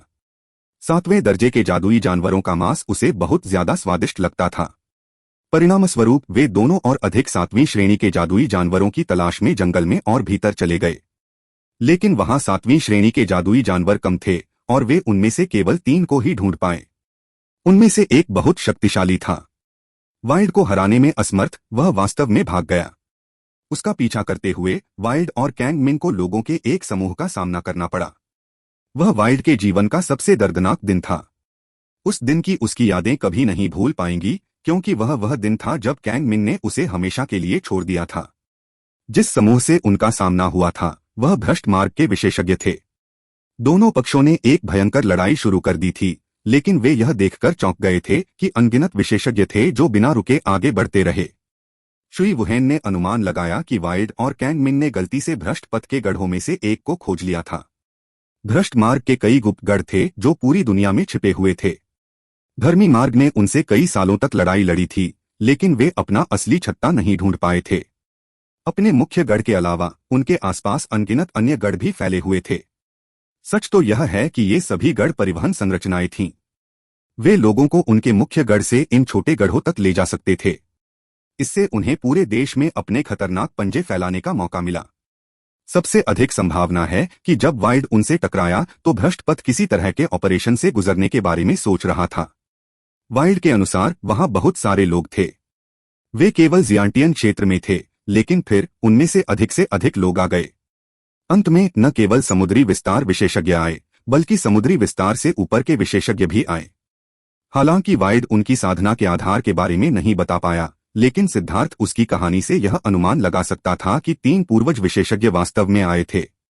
कैंग मिंग की हत्या हो चुकी थी। उस समय वाइल्ड के सिर में हलचल मच गई थी और फिर उसे नहीं पता था कि उसके बाद क्या हुआ था। जब वह उठा तो उसने देखा कि उसके आसपास के सभी लोग मर चुके थे और जमीन पूरी तरह से नष्ट हो चुकी थी। वहां अनगिनत बड़े बड़े पैरों के निशान भी थे जो बेहद डरावने लग रहे थे। उसे अवर्णनीय भूख का एहसास हो रहा था। उसे लग रहा था कि उसके पास बिल्कुल भी ऊर्जा नहीं है। उस बेहद कमजोर हालत में वह अपनी ऊर्जा को फिर से पाने के लिए जंगल में शिकार करने के लिए संघर्ष कर रहा था। कैंग मिंग की मौत ने वाइल्ड को लंबे समय तक दुखी रखा। उसने कई बार युद्ध के मैदान की तलाश की थी, लेकिन उसे उसकी लाश नहीं मिली थी। अंत में वह केवल घर लौटने का कोई रास्ता सोचने की कोशिश कर सकता था, लेकिन वाइल्ड को वापस जाने का रास्ता बिल्कुल भी नहीं पता था। वह पूर्व और पश्चिम में फर्क भी नहीं कर सकता था। अगर उसके पास नक्शा भी होता तो वह उसे पढ़ नहीं पाता। परिणामस्वरूप वह केवल जंगल में ही घूम सकता था। अपनी ऊर्जा को पुनः प्राप्त करने के लिए लगातार जादुई जानवरों को मार सकता था। अंत में उसका सामना साहसी लोगों के एक समूह से हुआ जो संकट में थे। उसने उन पर हमला करने वाले जादुई जानवर को मार डाला, जिससे उनकी जान बच गई। वे उसके प्रति बहुत आभारी थे, इसलिए उन्होंने अपनी यात्रा रोक दी और वाइल्ड को पहले मठ में भेज दिया। चूंकि पहला मठ अभी भी निर्माणाधीन था, इसलिए उसे 36वें सुपरमठ में भेज दिया गया था। वहां अस्थायी मठ प्रमुख ने आखिरकार अपना सबक सीख लिया था, क्योंकि उसके झो परिवार के मुखिया की हत्या कर दी गई थी। अब वह कोई परेशानी खड़ी करने की हिम्मत नहीं कर सकता था और उसने आज्ञाकारी रूप से वाइल्ड को एक पहचान पत्र दिया और उसे परिवहन गठन में भेज दिया। इस प्रकार वाइल्ड जुआंटियन दाओ संप्रदाय में पहुंच गया। वहां पहुंचने पर उसके चारों ओर भीड़ जमा हो गई थी, क्योंकि उसका कद वाकई चौंकाने वाला था। किसी ने उससे पूछा कि क्या वह किसी को ढूंढ रहा है, और वाइल्ड ने आज्ञाकारी ढंग से कहा कि वह अपने भाई लॉन्ग को ढूंढ रहा है। जब किसी और ने उससे पूछा कि उसका भाई लॉन्ग कौन है, तो उसने जवाब दिया कि वह सिद्धार्थ है। परिणामस्वरूप वह मूर्ख झाओ वूजी आया और उसने कहा कि सिद्धार्थ पहले ही मर चुका है। सच तो यह है कि वह गुस्से में बोल रहा था, लेकिन वाइल्ड ने इन शब्दों को सच मान लिया था। कैंग मिंग को खोने के बाद वह अपना गुस्सा नहीं रोक पाया। इसी वजह से यह घटना हुई। शुई वुहेन अवाक रह गई। वास्तव में सिद्धार्थ के अलावा कोई भी सामान्य व्यक्ति नहीं था। इस भयानक विशालकाय के पास इतनी अपार शक्ति थी, लेकिन फिर भी वह एक बच्चा था। मूर्ख बच्चे, मैंने तुम्हें क्या बताया? तुम्हारा भाई लॉन्ग सबसे ताकतवर है और कभी नहीं मरेगा, सिद्धार्थ ने कहा। मुझे पता है, लेकिन मास्टर, वह... मैं डर गया था। वाइल्ड की आंखें लाल हो गईं। जब उसने सड़क पर भूख से तड़पते हुए सिद्धार्थ को देखा था, तो सिद्धार्थ उसका एकमात्र परिवार बन गया था। किसी ने भी उसके साथ इतना अच्छा व्यवहार नहीं किया था। बाद में कैंग मिंग उसका मालिक बन गया था और उसने उसे अपने बच्चे की तरह पाला था। उसकी बेपनाह देखभाल ने उसे बहुत प्रभावित किया था। फिर अपने मालिक को खो देने के बाद वह इस डर से भर गया था कि उसका एकमात्र परिवार भी उससे दूर हो जाएगा। ठीक है, चलो इस बारे में बात नहीं करते। तुम्हें यह क्लब कहाँ से मिला? सिद्धार्थ ने पूछा। मेरी पुरानी छड़ी लड़ाई में टूट गई थी। यह मुझे एक गुफा में मिली थी। यह बिल्कुल सही आकार की है और काफी भारी भी है। यह वाकई बहुत बढ़िया है। वाइल्ड ने हड्डी वाली छड़ी सिद्धार्थ को दे दी। सिद्धार्थ को वह डंडा मिला और उसने पाया कि वह बहुत भारी था। वह हड्डी जैसा बिल्कुल नहीं, बल्कि ठंडी धातु जैसा लग रहा था। ऐसा लग रहा था कि यह दरारों से ढका हुआ है, लेकिन वास्तव में वे रेखाएं थीं जो अजीब उतार चढ़ाव पैदा कर रही थीं। यह हड्डी अत्यंत शक्तिशाली है। इसमें प्राकृतिक रून हैं, जिनका उपयोग जादुई कलाओं को सक्रिय करने के लिए किया जा सकता है। इसके अलावा यह किसी प्रकार की ऊर्जा को अवशोषित करने और जागृत होने के बीच में भी प्रतीत होता है। शुई वुहेन ने चौंककर हड्डी को देखा। आखिरकार मठ प्रमुख के रूप में उसके पास सिद्धार्थ जैसे नौसिखियों की तुलना में बहुत अधिक अनुभव था। उसने तुरंत हड्डी की विचित्रता को पहचान लिया।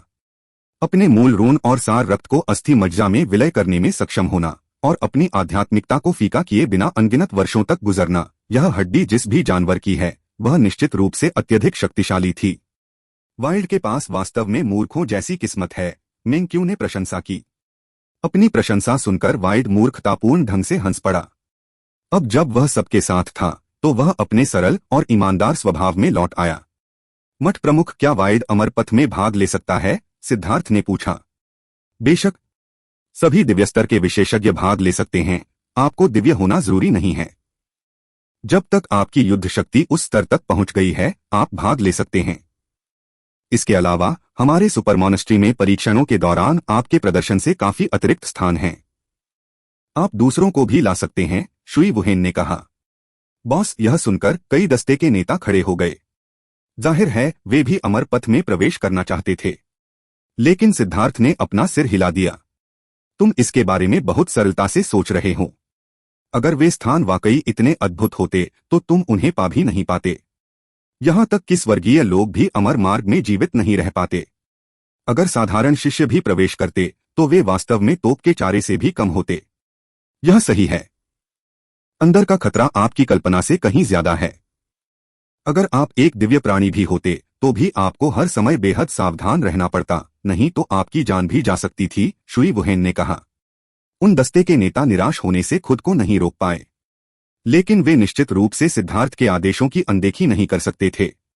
चिंता मत करो, एक बार जब हम वहां से वापस आ जाएंगे तो हम निश्चित रूप से तुम्हारे लिए सभी खजाने लाएंगे। बॉस के लिए चीजें मुश्किल मत बनाओ। बॉस मुझे अंदर लाने के बारे में सोच भी नहीं रहे थे, क्योंकि यह बहुत खतरनाक है। अगर तुम में से कोई भी मर गया तो क्या हमारी सेना हमेशा के लिए अधूरी नहीं हो जाएगी? गुयांग ने कहा।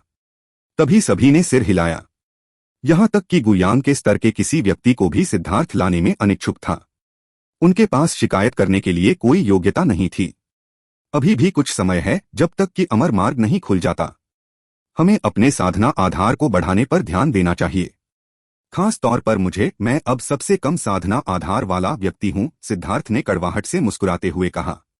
इतने समय के बाद सिद्धार्थ का साधना आधार केवल 5वें स्वर्ग चरण तक ही पहुंच पाया था।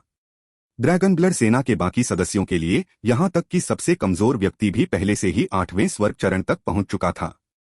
अधिकांश लोग पहले से ही 9वें स्वर्ग चरण तक पहुंच चुके थे, जबकि गुयांग जैसे कप्तान पहले से ही समुद्री विस्तार की सीमा को छू चुके थे। वापस लौटने पर वाइल्ड ने सभी के साथ काफी देर तक उत्साहपूर्वक जश्न मनाया, लेकिन कुछ देर बाद वह गहरी नींद में सो गए। वाइल्ड के लिए एक कमरा तैयार करने के बाद सिद्धार्थ ने भी साधना शुरू कर दी। उसने अपनी साधना का आधार बढ़ाने के लिए गोलियों को परिष्कृत करना शुरू कर दिया। हालांकि ज्ञानोदय महल की गोलियां खाने से भी उसकी साधना का आधार बढ़ सकता था, लेकिन यह बहुत धीमा था। ज्ञानोदय महल की गोलियों की अधिकांश औषधीय ऊर्जा को स्टार द्वारा अवशोषित कर लिया गया। इसका 10वां हिस्सा से भी कम हिस्सा उसकी साधना के आधार को बढ़ाने में चला गया। इसके अलावा सिद्धार्थ को दूसरों की तुलना में आगे बढ़ने के लिए ज्यादा स्तर थे। दूसरे 10 स्तरों को पार करके आगे बढ़ सकते थे, लेकिन उसे आगे बढ़ने के लिए 13 स्तर थे। हालांकि ज्ञानोदय महल के सितारे को संघनित करना महत्वपूर्ण था, लेकिन साधना का आधार भी महत्वपूर्ण था। शुई गुआंजी और अन्य लोग पहले से ही जियांटियन क्षेत्र के शिखर पर थे और उन्होंने समुद्री विस्तार बाधा को छूना शुरू कर दिया था। यदि वे सभी आगे बढ़ गए और अपने क्यूई समुद्रों का विस्तार किया, जिससे उनके आध्यात्मिक युवान भंडार 100 गुना से अधिक बढ़ गए, तो उनकी वर्तमान श्रेष्ठता गायब हो जाएगी। सिद्धार्थ अपनी मुस्कान को रोक नहीं पाया। उसकी साधना का आधार और शक्ति स्पष्ट रूप से बढ़ती जा रही थी, लेकिन फिर भी उसे आराम नहीं मिल पा रहा था। उसे सांस लेने का भी समय नहीं मिल पा रहा था। निगले जाने से बचने के लिए वह केवल अपनी जान जोखिम में डाल सकता था। सिद्धार्थ के पास ज्ञानोदय महल के तारे को संघनित करने की गति को धीमा करने के अलावा कोई विकल्प नहीं था। उसने तारे को संघनित करने के साथ साथ अपनी साधना का आधार बढ़ाने का फैसला किया। वो लॉन की मदद से सिद्धार्थ को बस इतना करना था कि वह अपना पेट भर ले। समय तेजी से बीतता गया और पलक झपकते ही 1 महीने से ज्यादा का समय बीत गया। सिद्धार्थ ने इतनी गोलियां खा ली थीं कि उसे उल्टी होने लगी थी। उसे ऐसा लग रहा था कि जब वह हिचकी ले रहा था तो उसमें से कोई औषधीय खुशबू निकल रही थी, लेकिन इतने लंबे समय तक उस औषधीय खुशबू को सूंघने के बाद उसे अब उसकी गंध भी नहीं आ रही थी। अपनी दृढ़ इच्छा शक्ति के बावजूद उसे ऐसा लग रहा था कि वह पागल होने वाला है, लेकिन उसने वाकई कुछ बड़ी उपलब्धियां हासिल की थीं। प्रबोधन महल तारा पूरी तरह से संघनित हो चुका था और 9 तारा रूपांतरणों में से दूसरे रूपांतरण से गुजर चुका था। उसकी साधना का आधार लगातार आगे बढ़ रहा था और अब वह 9वें स्वर्ग चरण पर था। 4 छोटे क्षेत्रों में इतनी जल्दी आगे बढ़ना वाकई चौंकाने वाला था। हालांकि सिद्धार्थ को अपनी नींद के अस्थिर होने का डर नहीं था। अगर यह सच नहीं होता कि वह गोलियां खाना जारी रखने में असमर्थ था, तो भी वह आगे बढ़ना जारी रख सकता था। उसे भविष्य में गोलियां खाने के लिए खुद को तैयार करना था, जैसे कि वे कैंडी हों। एक बार जब सिद्धार्थ एकांत से बाहर निकला तो उसने पाया कि मेंग्क्यू और तांग वानएर भी वापस आ गए थे। इस दौरान वे 2 एज्योर स्केल हॉर्नड ईगल्स को पाल रहे थे। वे पहले ही चौथे रैंक पर पहुंच चुके थे। सिद्धार्थ के पास बीस्ट टैमर्स की शक्ति की प्रशंसा करने के अलावा कोई विकल्प नहीं था। वे वास्तव में उन्हें इतनी जल्दी पालने में सक्षम थे। सिद्धार्थ ने इस बारे में सोचा और उसने 9 स्पाइक छिपकली की लाश तांग वानएर को देने का फैसला किया। वह इसे अपने पक्षियों के चारे के रूप में इस्तेमाल कर सकती थी। जहां तक परिपक्व एज्योर स्केल हॉर्नड ईगल की बात है, सिद्धार्थ ने उसकी लाश वाइड को देने का फैसला किया। उस बच्चे को मांस की जरूरत थी। दिन गिनते हुए जल्द ही अमर मार्ग खुलने वाला था। सिद्धार्थ ने साधना जारी न रखने और थोड़ा आराम करने का फैसला किया। आखिरकार इतनी तनावपूर्ण नसें साधना के लिए अच्छी नहीं थीं। कुछ छोटी छोटी नहरों के जरिए सिद्धार्थ को पता चला कि जुआंटियन दाओ संप्रदाय के उत्तरी हिस्से में एक तालाब है। उस तालाब में एक तरह की कीमती मछली थी जो अविश्वसनीय रूप से स्वादिष्ट थी। सिद्धार्थ ने चुपके से उन मछलियों में से कुछ को अपने खाने के लिए लाने का फैसला किया। जुआंतियान दाओ संप्रदाय के उत्तरी भाग में एक अत्यंत निर्जन और शांतिपूर्ण तालाब था, लेकिन शिष्यों को इस स्थान में प्रवेश की अनुमति नहीं थी। हालांकि सिद्धार्थ चुपके से गार्डों को चकमा देकर निकल गया। झील की चौड़ाई कुछ ही मील थी। पानी बहुत साफ था, लेकिन नीचे देखना असंभव था क्योंकि यह बहुत गहरा था। अफवाह थी कि यह जमीन के नीचे समुद्र तक पहुंचता था, लेकिन कोई भी स्पष्ट नहीं था कि वह भूमिगत समुद्र क्या था। इस तालाब में एक विशेष प्रकार की मछली थी जिसे सिल्वराई मछली के नाम से जाना जाता था। इस मछली के शरीर पर कोई शल्क नहीं था और इसकी पीठ पर 3 लाल धब्बे थे। सच तो यह है कि ये लाल धब्बे इसके संवेदी अंग थे। इसकी चांदी जैसी आंखें कुछ भी नहीं देख पाती थीं। शायद हमेशा इतनी गहराई में रहने की वजह से इनकी आंखें खराब हो गई थीं। मेंग्क्यू ने पहले ही उसे बताया था कि सिल्वराई मछली इतनी स्वादिष्ट होती है कि देवता भी इसे खाने के लिए लालायित रहते हैं। यह आत्मा के लिए भी लाभदायक होती है। सिद्धार्थ ने अपनी लार निगल ली। बस इसके बारे में सोचते ही उसके मुंह में पानी आ गया। ऐसा लग रहा था कि अब वह वाइल्ड से बिल्कुल अलग हो गया था। वाइल्ड में स्वाद की कोई भावना नहीं थी। उसे इस बात की भी परवाह नहीं थी कि वह जो खा रहा है वह कच्चा है या पका हुआ। जब तक उसमें पर्याप्त ऊर्जा थी, उसे स्वाद की परवाह नहीं थी। पहले तो सिद्धार्थ को उसे इस तरह कच्चा खाना खाते हुए देखने की आदत नहीं थी, लेकिन अब वह इसका आदी हो रहा था। वाइल्ड बहुत जल्दी जल्दी खाना खाता था और अगर उसे खाना पकने का इंतजार करना पड़ता तो वह भूखा मर जाता। इसलिए अब वाइल्ड आमतौर पर अकेले में खाना खाता था। सिद्धार्थ ने आगे कुछ झाड़ियां देखीं। उसने सोचा कि यह मछली पकड़ने के लिए एक अच्छी जगह होगी। ओह, सिद्धार्थ ने अभी झाड़ियों को खोला ही था कि उसने एक युवा युवती को तालाब में मछली पकड़ते हुए देखा। वह उसकी ओर देखने के लिए मुड़ी। वह 17 या 18 साल की लग रही थी। उसके बाल स्वाभाविक रूप से कमर तक लहरा रहे थे। उसकी लंबी सुडौल भौहें और सुंदर फीनिक्स आंखें थीं। वह बेहद सुंदर और स्वाभाविक थी, बिल्कुल कुलीन परिवार की बच्ची जैसी लग रही थी। अपनी साधना के आधार में उतार चढ़ाव के कारण वह भी जियांटियन क्षेत्र में थी। उसने सिद्धार्थ को अजीब नजरों से देखा। सिद्धार्थ को भी यह अजीब लगा कि कोई ऐसा भी था जो उसकी तरह यहां छुपकर मछली पकड़ रहा था। ओह छोटी बहन, नमस्ते। क्या संयोग है? अकेले मछली पकड़ना बहुत बोरिंग है, तो क्यों न यह बड़ा भाई तुम्हारे साथ जाए, सिद्धार्थ ने कहा। छोटी बहन? उस युवती ने उसे अजीब नजरों से देखा। उसने पूछा, यह जगह शिष्यों के लिए वर्जित है। क्या तुम्हें डर नहीं लगता कि अगर तुम्हें देख लिया गया तो तुम्हें जेल हो जाएगी? अगर तुम नहीं डरते तो मैं क्यों डरूंगा, सिद्धार्थ ने अपना सिर हिलाया। क्या यह सिर्फ मछली पकड़ना नहीं था? यह कोई बड़ी बात नहीं थी। इसके अलावा वे अमर पथ पर जाने वाले थे। कौन वास्तव में इतना परेशान होगा कि उसे कैद कर ले? वह युवती मुस्कुराई। मैं डरी नहीं, क्योंकि मैं संप्रदाय के गुरु से संबंधित हूं। लेकिन तुम? आप संप्रदाय के गुरु से संबंधित हैं? सिद्धार्थ चौंक गया। कोई आश्चर्य नहीं कि उसका स्वभाव इतना सुंदर और स्वाभाविक था। क्या वह संप्रदाय के गुरु की वंशज थी? कितना संयोग है। मैं भी वही हूं।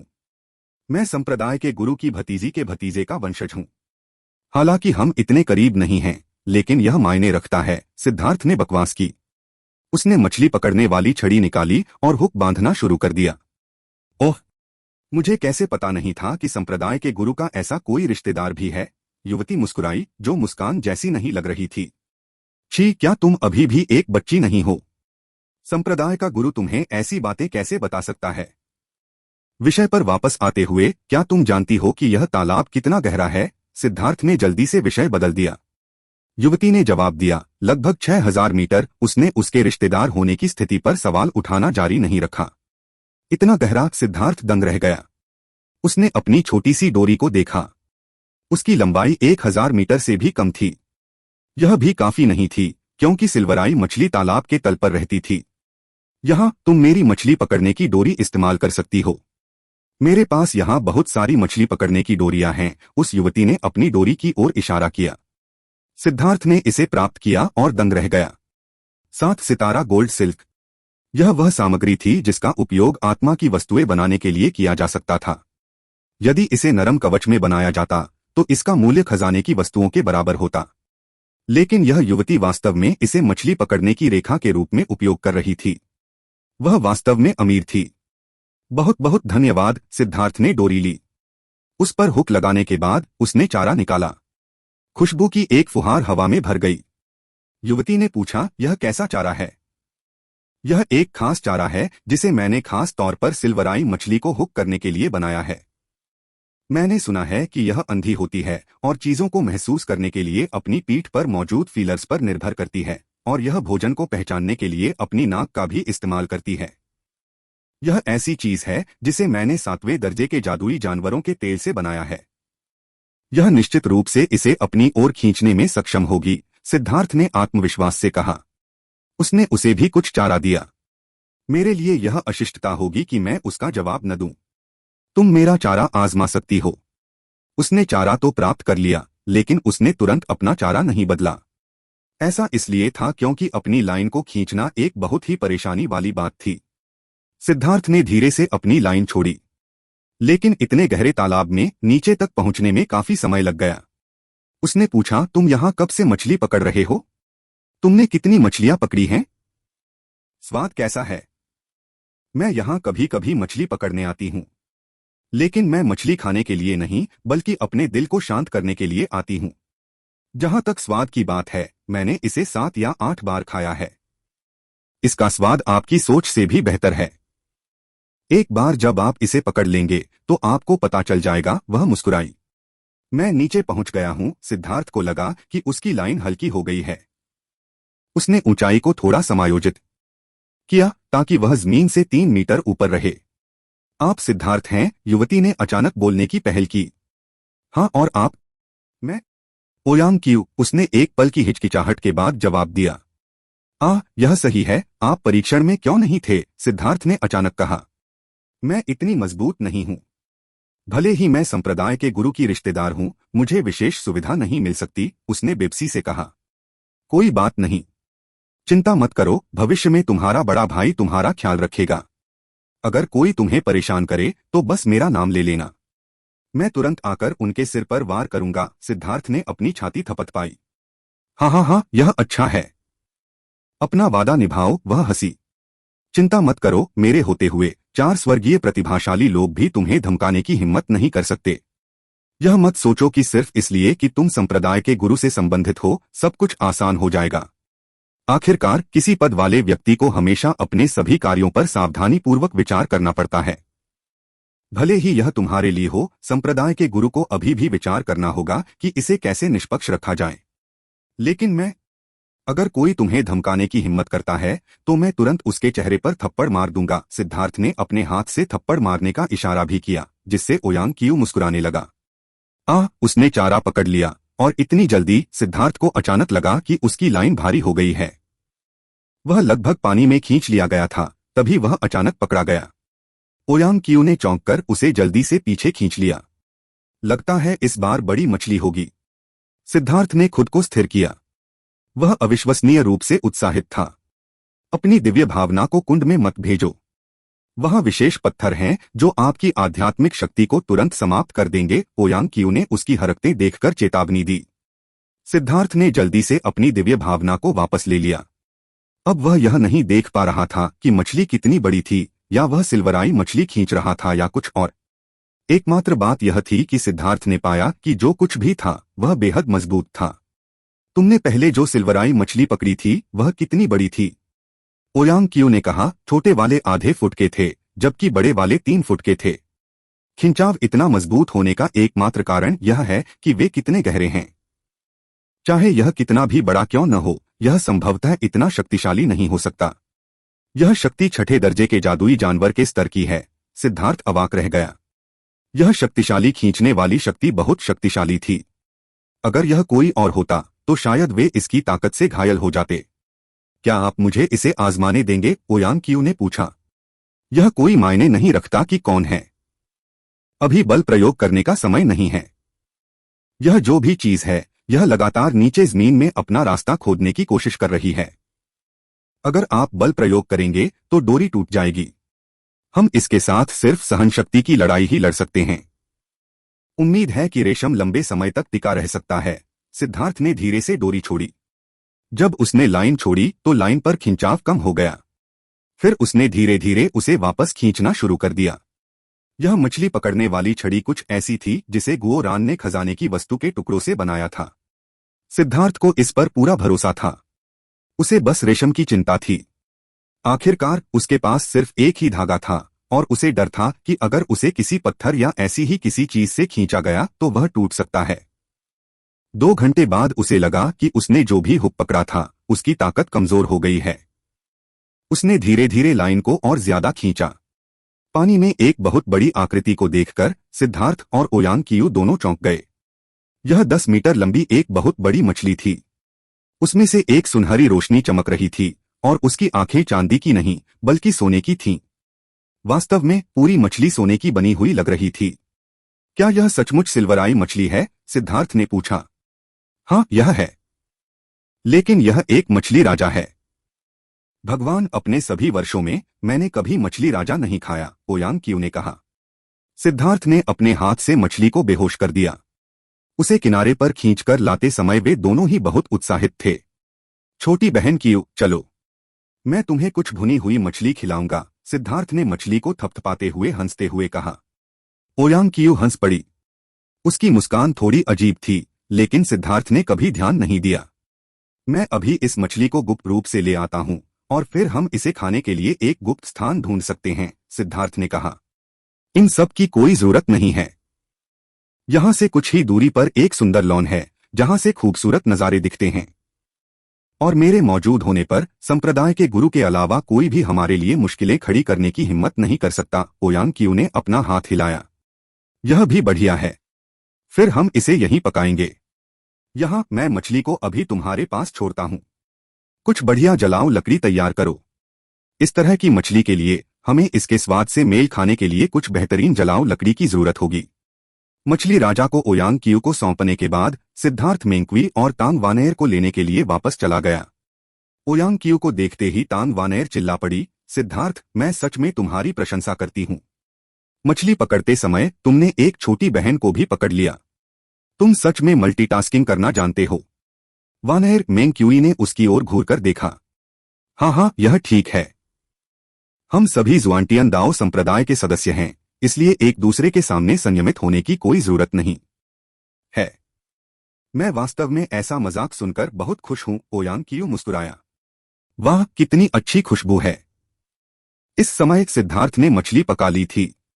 उसमें से आने वाली खुशबू किसी भी व्यक्ति को पागल कर सकती थी। चारों ने बिना कुछ बोले उसे खाना शुरू कर दिया। यह बड़ी मछली जल्दी ही खा ली गई। उनके भोज के बीच में अचानक अंतरिक्ष घूम गया और उपसंप्रदाय का गुरु प्रकट हुआ। सिद्धार्थ और अन्य लोग चौंक गए, उनका दिल तुरंत डूब गया। इस बार वे इस कृत्य में पकड़े गए थे। लेकिन उपसंप्रदाय के गुरु ने केवल ओयांग क्यू को देखा, उसका जबड़ा जितना संभव हो उतना नीचे गिरा। संप्रदाय गुरु। उपसंप्रदाय गुरु ने मछली खाने वाले ओयांग क्यू को पूर्णतः आश्चर्य से देखा। संप्रदाय गुरु, सिद्धार्थ, मेंग्क्यू और तान वानेर सभी अचंभित थे। यह छोटी लड़की जो उनसे बात करती थी और कभी कभी उनके साथ मजाक भी करती थी, वास्तव में जुआनतियान दाओ संप्रदाय की सबसे मजबूत विशेषज्ञ थी। सिद्धार्थ को पसीना आने लगा, यह सोचकर कि उसने कैसे उसकी छोटी बहन को बुलाया था और कहा था कि वह उसकी रक्षा करेगा। उसने संप्रदाय के गुरु को भोजन कराने की हिम्मत की थी। उसने यह कहने की हिम्मत की थी कि वह संप्रदाय के गुरु की रक्षा करेगा। यह कहानी थोड़ी डरावनी थी। तुम बिल्कुल सही समय पर आए हो।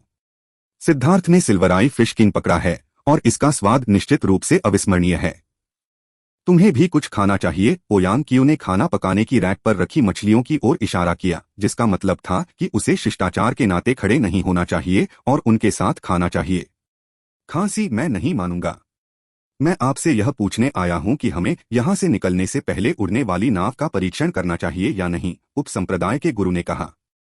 हाँ, यह एक अच्छा विचार है। हमने इसे इस्तेमाल किए कई साल हो गए हैं। आप इसे खुद भी कर सकते हैं, ओयांग क्यू ने कहा। लेकिन आपकी आध्यात्मिक मुहर के बिना उड़ने वाली नाव को शुरू करना असंभव है। ओह, मैं तो भूल ही गई। ओयांग क्यू ने एक गोली निकाली। उसने अपनी आध्यात्मिक मुहर लगाकर उसने उसे उपसंप्रदाय गुरु की ओर फेंक दिया। आपका अधीनस्थ अब चला जाएगा। उपसंप्रदाय गुरु तुरंत जाने के लिए मुड़ा। एक पल रुको। सच में तुम जितने बड़े होते हो, तुम्हारा चेहरा उतना ही पतला होता जाता है।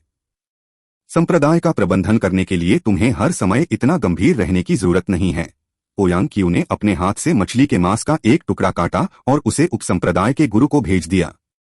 वह स्पष्ट रूप से थोड़ा असहज था, लेकिन फिर भी उसने इसे ले लिया। सच तो यह है कि सिल्वराई मछली के लालच का विरोध करने वाले बहुत कम लोग थे और उपसंप्रदाय के गुरु भी अपवाद नहीं थे। बस वह इतने जूनियर लोगों के साथ खाना खाने के लिए अपना चेहरा नीचे नहीं कर सकता था। बहुत बहुत धन्यवाद संप्रदाय गुरु। उपसंप्रदाय गुरु ने मांस प्राप्त किया और तुरंत चले गए। ठीक है, मैंने भी अपना पेट भर लिया है। यह निश्चित रूप से सबसे अच्छा मांस है जो मैंने खाया है। न केवल मांस अच्छा था, बल्कि आपके भूनने के कौशल को भी बेजोड़ माना जा सकता है। ओयांग क्यू ने सिद्धार्थ को देखकर मुस्कुराया। ओह, संप्रदाय गुरु मेरी बहुत प्रशंसा कर रहे हैं, सिद्धार्थ ने अजीब तरीके से कहा। ओह, अब तुम मुझे छोटी बहन नहीं कह रही हो? कई साल हो गए जब किसी ने मुझे इतने आत्मीय नाम से पुकारा था, ओयांग क्यू ने हंसते हुए कहा। सिद्धार्थ को अपने गालों में जलन महसूस हुई। एक खूबसूरत लड़की द्वारा धोखा दिए जाने के कारण वह बहुत ठगा हुआ महसूस कर रहा था। हाँ, मैं अब तुम्हें तंग नहीं करूंगी। मैं अभी के लिए चली जाती हूँ। अपना वादा याद रखना, अगर कोई मुझे परेशान करता है तो तुम्हें मेरी मदद करनी होगी। इतना कहने के बाद ओयांग क्यू सीधे चली गई। सिद्धार्थ, मेंग्क्यू और तान वानेर मूर्खतापूर्वक उसे जाते हुए देखते रहे। वह वास्तव में संप्रदाय की गुरु थी। यहां तक कि हमें भी धोखा दिया गया था, तान वानेर ने कहा। उसे समझ में नहीं आ रहा था कि क्या करे या क्या कहे। यह वह दिन है जब मैंने अपने जीवन में सबसे अधिक सम्मान खो दिया, सिद्धार्थ ने आह भरते हुए कहा। इतना दुखी मत हो। अगर संप्रदाय की गुरु अपना रूप बदलना चाहती है तो हम में से कोई नहीं बता सकता। इसके अलावा संप्रदाय की गुरु वाकई सुंदर और अच्छी है। तुम्हारे तरीकों से तुम्हें मौका मिल सकता है, तान वानेर ने हंसते हुए कहा। सिद्धार्थ ने उसे घूरकर देखा। क्या तुम मेरे हाव भाव देख रही हो? कोशिश करो और खुद ही समझो कि इसका क्या मतलब है। मेंग्की उन्हें देखते रहना बर्दाश्त नहीं कर सकी। लड़ो मत। हालांकि यह चीज अच्छी है, लेकिन मैं अब और नहीं खा सकती। बाकी को दूसरों के खाने के लिए छोड़ दो। तभी तीनों अपने शिविर में वापस लौटे। बचा हुआ खाना मेंग्क्यू को बांटने के लिए छोड़ दिया गया। वह एक आदर्श पत्नी का आदर्श उदाहरण थी और वह हर चीज को बहुत सख्ती से संभालती थी। सिद्धार्थ को किसी भी चीज के बारे में चिंता करने की बिल्कुल जरूरत नहीं थी। वे अभी लौटे ही थे कि तभी सिद्धार्थ से मिलने कोई आया। वह व्यक्ति झेंग वेनलोंग था। भाई वेनलोंग, बहुत समय हो गया है। आपके वर्तमान व्यवहार से ऐसा लगता है कि आपका व्यवसाय हाल ही में बहुत अच्छा चल रहा है, सिद्धार्थ ने हंसते हुए कहा। मुझे लगता है। तो बताओ भाई लॉन्ग, इस बार तुम्हें क्या चाहिए? लेकिन मैं तुम्हें चेतावनी दे दूं, मैं पहले ही अपनी मौजूदा क्रेडिट सीमा पार कर चुका हूं और मैं तुम्हें और पैसे नहीं दे सकता। झेंग वेनलोंग ने सीधे मुद्दे पर बात की। ऐसा लग रहा था कि अब उसे सिद्धार्थ द्वारा फिर से ठगे जाने का डर था। चिंता मत करो, इस बार मुझे तुमसे कुछ नहीं चाहिए। इसके बजाय मैं हाल ही में काफी अच्छी स्थिति में रहा हूं, इसलिए मैं वास्तव में तुम्हारी मदद कर रहा हूं। अभी हाल ही में सिद्धार्थ ने शुई परिवार से बड़ी मात्रा में स्पिरिट स्टोन प्राप्त किए थे, इसलिए गोरान के पास अब पैसे की कमी नहीं थी। इसके अलावा सिद्धार्थ ने पिल टॉवर से अनगिनत कीमती औषधीय तत्व प्राप्त किए थे। उसने सीधे ही सैकड़ों हजारों कीमती औषधीय अंकुर निकाल लिए। झेंग वेनलोंग चौंक गया।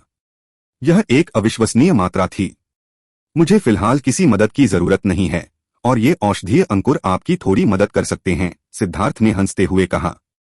यह वास्तव में व्यापार करने का एक सर्वोच्च तरीका है। अगर हम इन औषधीय अंकुरों को विभिन्न नीलामी घरों में फैला दें तो मुनाफा बिल्कुल चौंकाने वाला होगा, झेंग वेनलोंग ने उत्साह से कहा। तो यह अच्छी बात है। मुझे तुम्हें इसे संभालने के लिए परेशान करना पड़ेगा, सिद्धार्थ ने कहा। वह वास्तव में झेंग वेनलोंग के प्रति थोड़ा दुखी था क्योंकि उसने उसके लिए काफी परेशानी खड़ी कर दी थी। उसकी आंखों में थकान देखकर ही वह बता सकता था कि उसके कारण उस पर कितना दबाव था। उसने इन बहुमूल्य औषधीय सामग्रियों को निकालने का कारण उसका ऋण चुकाना था। वह निश्चित रूप से अपने आसपास के किसी भी व्यक्ति के साथ अन्याय नहीं करेगा। पहले वह गरीब था, लेकिन अब जब उसके पास पैसे हैं तो वह निश्चित रूप से उसे उसका हिस्सा देना नहीं भूलेगा। झेंग वेनलोंग बहुत उत्साहित था। उसने सिद्धार्थ से कहा कि इन कीमती औषधीय स्प्राउट्स से इतना ज्यादा मुनाफा होगा कि उसने भी इसकी कल्पना नहीं की थी। यह उसके कर्ज को चुकाने के लिए पर्याप्त होना चाहिए और उसके पास अभी भी बहुत सारा पैसा बचा हुआ होगा। झेंग वेनलोंग ने सिद्धार्थ से पूछा कि वह इसके साथ क्या करना चाहता है। वह बचा हुआ पैसा सीधे सिद्धार्थ को दे सकता है या वह पैसा हुआयुन संप्रदाय में छोड़ सकता है और उस पर ब्याज प्राप्त कर सकता है। इतने पैसे से 1 साल का ब्याज तो निश्चित रूप से चौंकाने वाली रकम होगी। सिद्धार्थ ने बस हाथ हिलाकर कहा कि झेंग वेनलोंग इसे खुद संभाल सकता है। उसने झेंग वेनलोंग से यह भी कहा कि उसे हुआयुन संप्रदाय में अपनी स्थिति बढ़ानी चाहिए। जैसे जैसे सिद्धार्थ की साधना का आधार बढ़ता गया, भविष्य में उसे जिन चीजों की जरूरत होगी वे और भी महंगी होती जाएंगी। अगर हुआयुन संप्रदाय में झेंग वेनलोंग की स्थिति पर्याप्त नहीं थी तो वह भविष्य में उसकी मदद नहीं कर पाएगा। इससे पहले झेंग वेनलोंग ने सिद्धार्थ को काफी मदद की पेशकश की थी और अब सिद्धार्थ झेंग वेनलोंग पर एक बड़ा निवेश कर रहा था ताकि वह अपने व्यवसाय में सुधार कर सके, जिससे वह हुआयुन संप्रदाय में तेजी से आगे बढ़ सके। औषधीय तत्वों के अलावा सिद्धार्थ ने उसे भ्रष्ट मार्ग से प्राप्त स्थानिक अंगूठियां भी दी जो उसके लिए बेकार थीं। उनमें से कुछ दिव्य देवताओं से आई थीं। हुआयुन संप्रदाय व्यापार पर निर्भर था और व्यापार का मतलब था लाभ। पिल टॉवर की तरह वे धर्मी और भ्रष्ट मार्गों के बीच संघर्ष से तटस्थ थे। वे दोनों पक्षों के साथ व्यापार करते थे। तो हुआयुन संप्रदाय निश्चित रूप से उन स्थानिक छल्लों के अंदर के खजानों का उपयोग करने में सक्षम होगा। इससे उन्हें बहुत ज्यादा मुनाफा भी होगा। झेंग वेनलोंग ने तुरंत काम करना शुरू कर दिया। सिद्धार्थ के लिए इन्वेंट्री की एक सूची बनाई, लेकिन परिणामस्वरूप सिद्धार्थ ने उसे सीधे बाहर निकाल दिया। वह इस तरह के विवरण और बकवास की परवाह कैसे कर सकता था। उसने बस झेंग वेनलोंग को खुद ही इसे संभालने के लिए कहा। झेंग वेनलोंग बहुत भावुक हो गया। हालांकि सिद्धार्थ ने उस पर बहुत दबाव डाला था, लेकिन सब कुछ इसके लायक था। सिद्धार्थ ने उस पर जो भरोसा जताया था उससे उसे लगा कि उसका शुरुआती निवेश वाकई सही था। झेंग वेनलोंग को विदा करने के बाद सिद्धार्थ ड्रैगन ब्लड लीजन के शिविर में वापस आया। उसने देखा कि हर कोई खाने में व्यस्त था। हालांकि वे सभी होशियार थे। उन्हें पता था कि खाने के लिए बहुत ज्यादा मांस नहीं है, इसलिए मांस के हर छोटे कौर के साथ वे शराब का एक बड़ा जग पी जाते थे। फिलहाल वे पहले से ही थोड़े नशे में थे। सिद्धार्थ ने गुयांग और गो रान को बुलाया। उसने सीधे गुयांग को खजाना भाला दे दिया। उसे नहीं पता था कि उसने कितना पी लिया था, लेकिन गुयांग वास्तव में रोया। खजाना एक ऐसी चीज है जिसे कोई भी साधक अपने सपनों में भी पाना चाहता है। गुयांग ने कभी उम्मीद नहीं की थी कि उसे इतनी जल्दी यह चीज मिल जाएगी। गोरान, तुम्हारी तैयारियां कैसी चल रही हैं? सिद्धार्थ ने पूछा। सभी में से वह जिस व्यक्ति के बारे में सबसे कम आश्वस्त था वह गोरान थी। चिंता मत करो बॉस, मैंने पहले ही अपना सुनहरा कवच तैयार कर लिया है। मैंने सभी तरह के तंत्रों को भी पूरी तरह से जोड़ दिया है। आपके अलावा ड्रैगन ब्लड लीजन में कोई भी मुझे दबा नहीं सकता, गोरान ने आत्मविश्वास से कहा। बुरा नहीं, बुरा नहीं। आखिरकार तुम्हें पता चल गया कि चुप रहना क्या होता है। तुम पहले जैसी नहीं रही जहां तुम कुछ भी नहीं छिपाने का फैसला करती थी और सोचती थी कि तुम एक महान विशेषज्ञ हो। सिद्धार्थ ने प्रशंसा में सिर हिलाया। हे, यह सब बॉस की बदौलत है। जब आपने 4 स्वर्गीय प्रतिभाओं के खिलाफ लड़ाई लड़ी थी तो आपके शब्दों ने मुझे गहराई से छू लिया था। गुओरान शरारती ढंग से हंसा। कौन से शब्द? क्या मैंने कुछ कहा? सिद्धार्थ चौंक गया। उसे याद नहीं था कि उसने कोई इतनी गहरी बात कही हो। गो रैन ने गंभीर भाव बनाए और अपनी ठुड्डी को थोड़ा ऊपर उठाते हुए सिद्धार्थ की नकल करते हुए कहा, मैं तुम्हारे कभी न खत्म होने वाले अपरिवर्तित दिखावटी अभिनय से थक गया हूं। सिद्धार्थ और गुयांग हंसे। गो रान की नकल वाकई सटीक थी।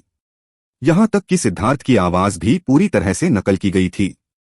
सबसे महत्वपूर्ण बात यह है कि उसमें सिद्धार्थ का विशिष्ट अहंकार भी था। तुम पूरे दिन ऐसी बेकार चीजों का अभ्यास नहीं कर सकते थे, है ना? सिद्धार्थ अवाक रह गया। बॉस, आप गलत हैं। अपने पूरे जीवन में मैं केवल यही आशा करता हूं कि मैं हमेशा आपके पीछे खड़ा रह सकूं। गो रैन ने बिना किसी शर्म के अपनी छाती थपथपाई। सिद्धार्थ अब सचमुच अवाक रह गया था, लेकिन वह इसे समझ सकता था। गो रान ने कभी भी उस दर्द का अनुभव नहीं किया था जो सिद्धार्थ ने किया था, और इसलिए वह एक छोटे परिवार का एक विशिष्ट सुखवादी बेटा था। शायद उसके जीवन का एकमात्र मूल्य दिखावा ही होगा। 3 दिन बाद सभी दिव्यस्तर के विशेषज्ञ एकत्र हुए। सिद्धार्थ ने एक बार फिर 4 स्वर्गीय प्रतिभाओं को देखा। हालांकि झाओ वूजी, झोंग वुयान और यू कियानशान ने सिद्धार्थ को देखते हुए अपनी आंखों में स्पष्ट रूप से श्रद्धा का भाव दिखाया। जहां तक शुई गुआनजी का सवाल है तो उसके चेहरे पर पूरी तरह से बर्फीली अभिव्यक्ति थी और उसकी आंखों में हत्या का इरादा छिपा नहीं था।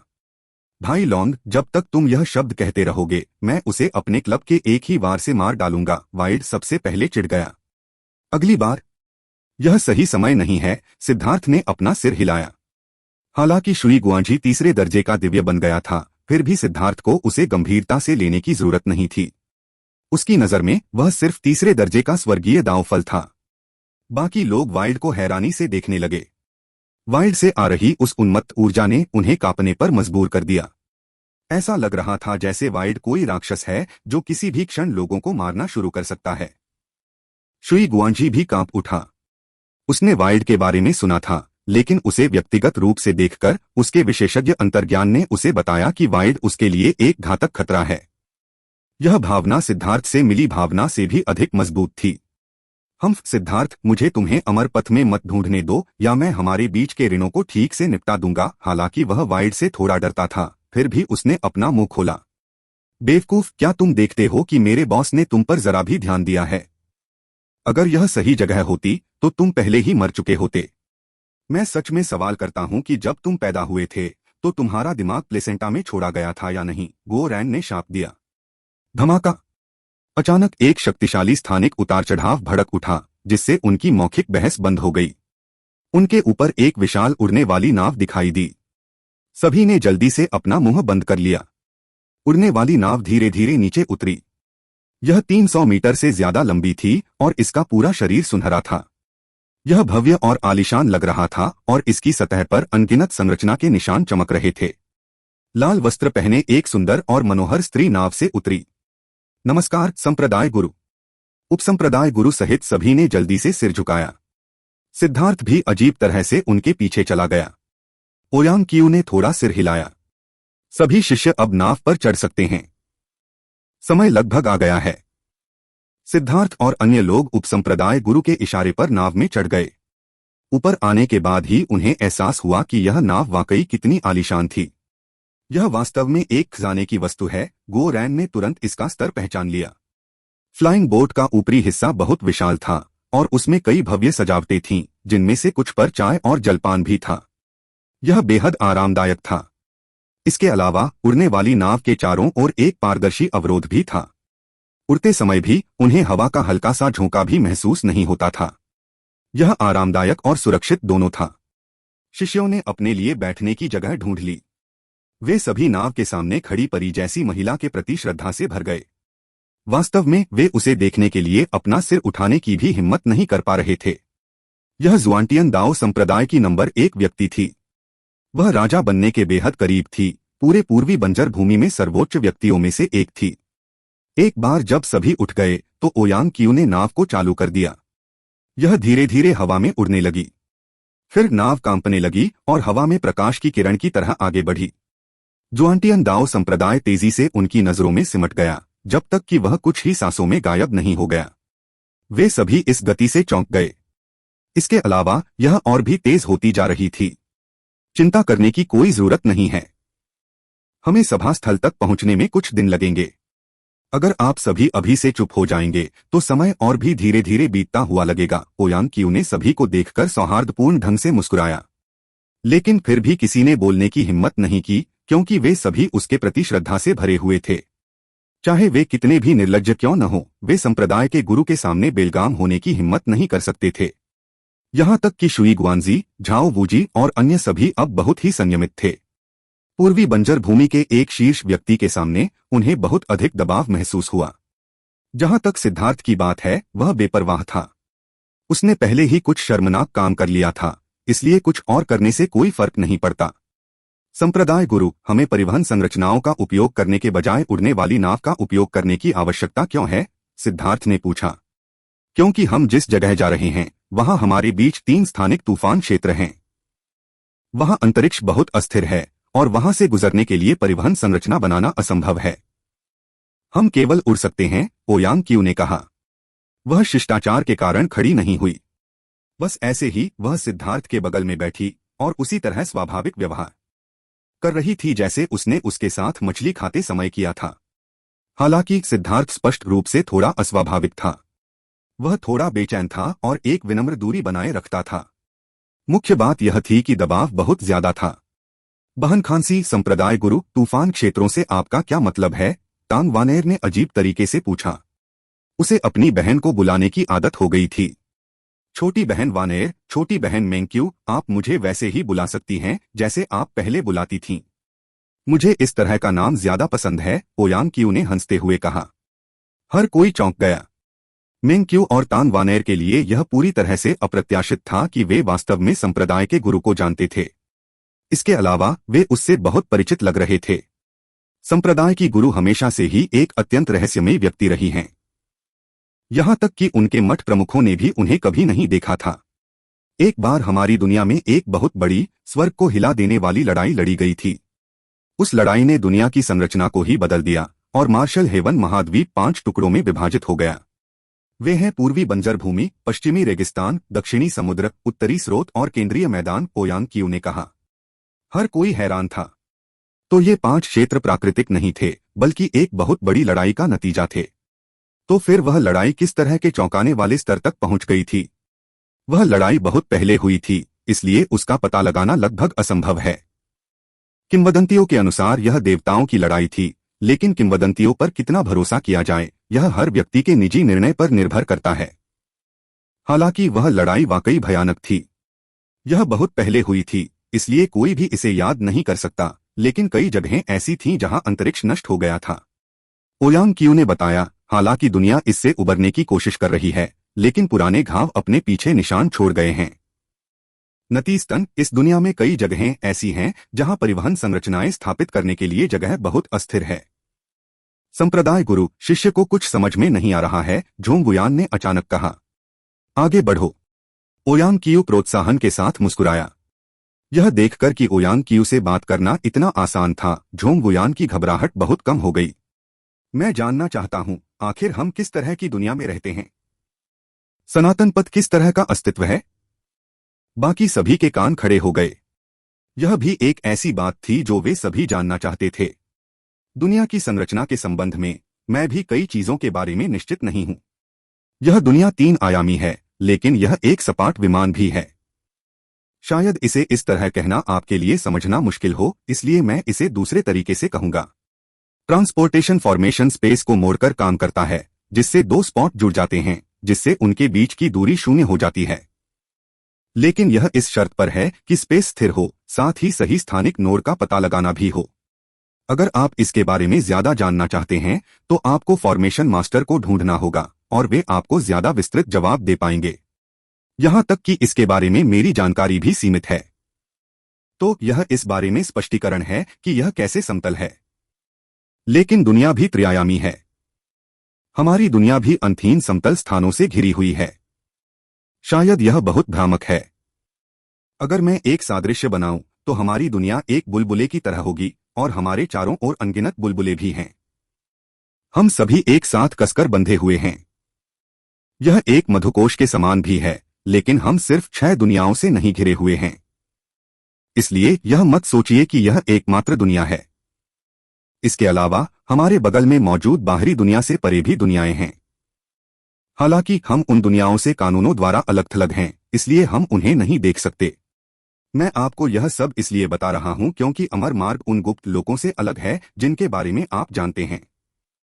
गुप्त लोक तो बस नष्ट हो चुकी दुनिया के अवशेष हैं जो अंतरिक्ष की दरारों में मौजूद हैं। लेकिन अमर मार्ग अपनी ही दुनिया है जो हमारी दुनिया के बराबर ही है। अफवाह है कि अमर पथ अमर युग से बचा हुआ एक परीक्षण है।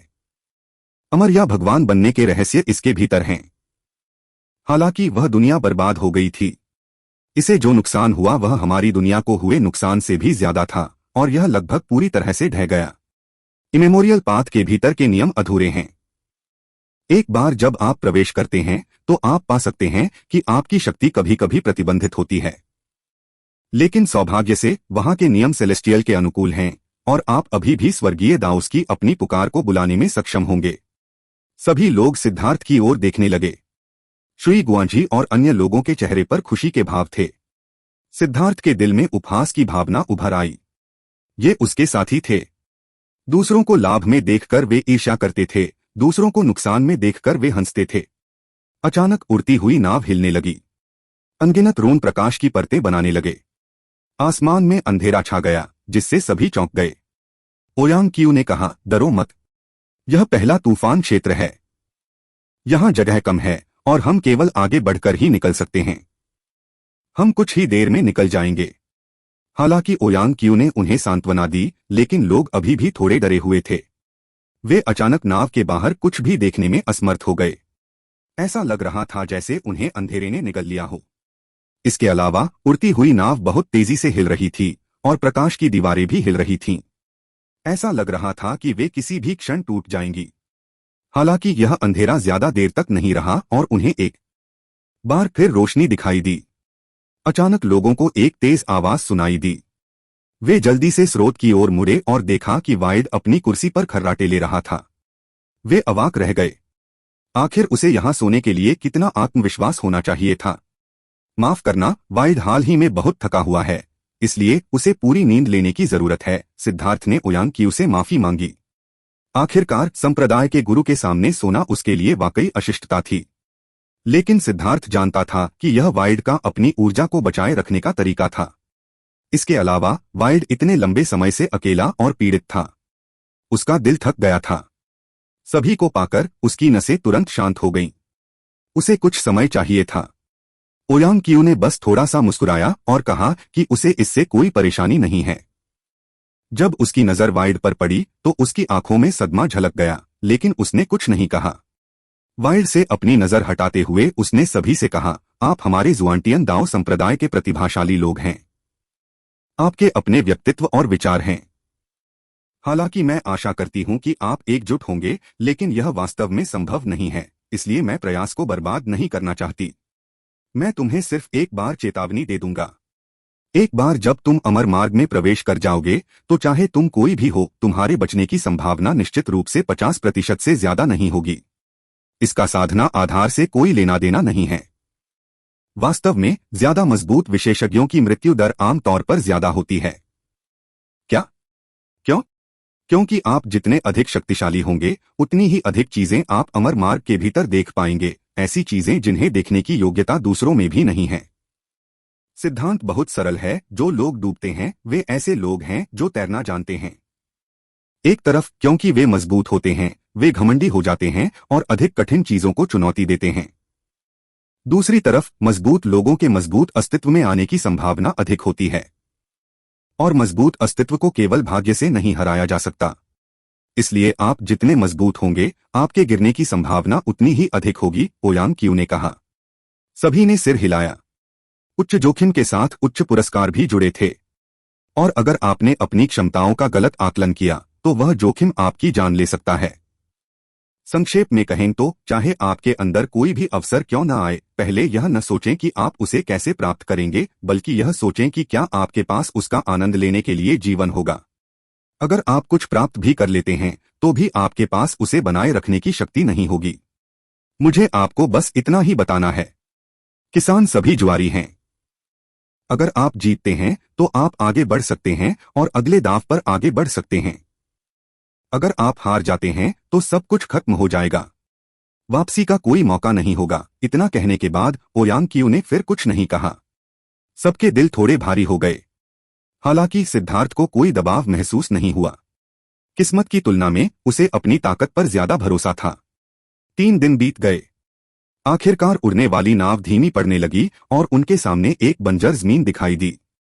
वह जमीन अनगिनत विशेषज्ञों से भरी हुई थी।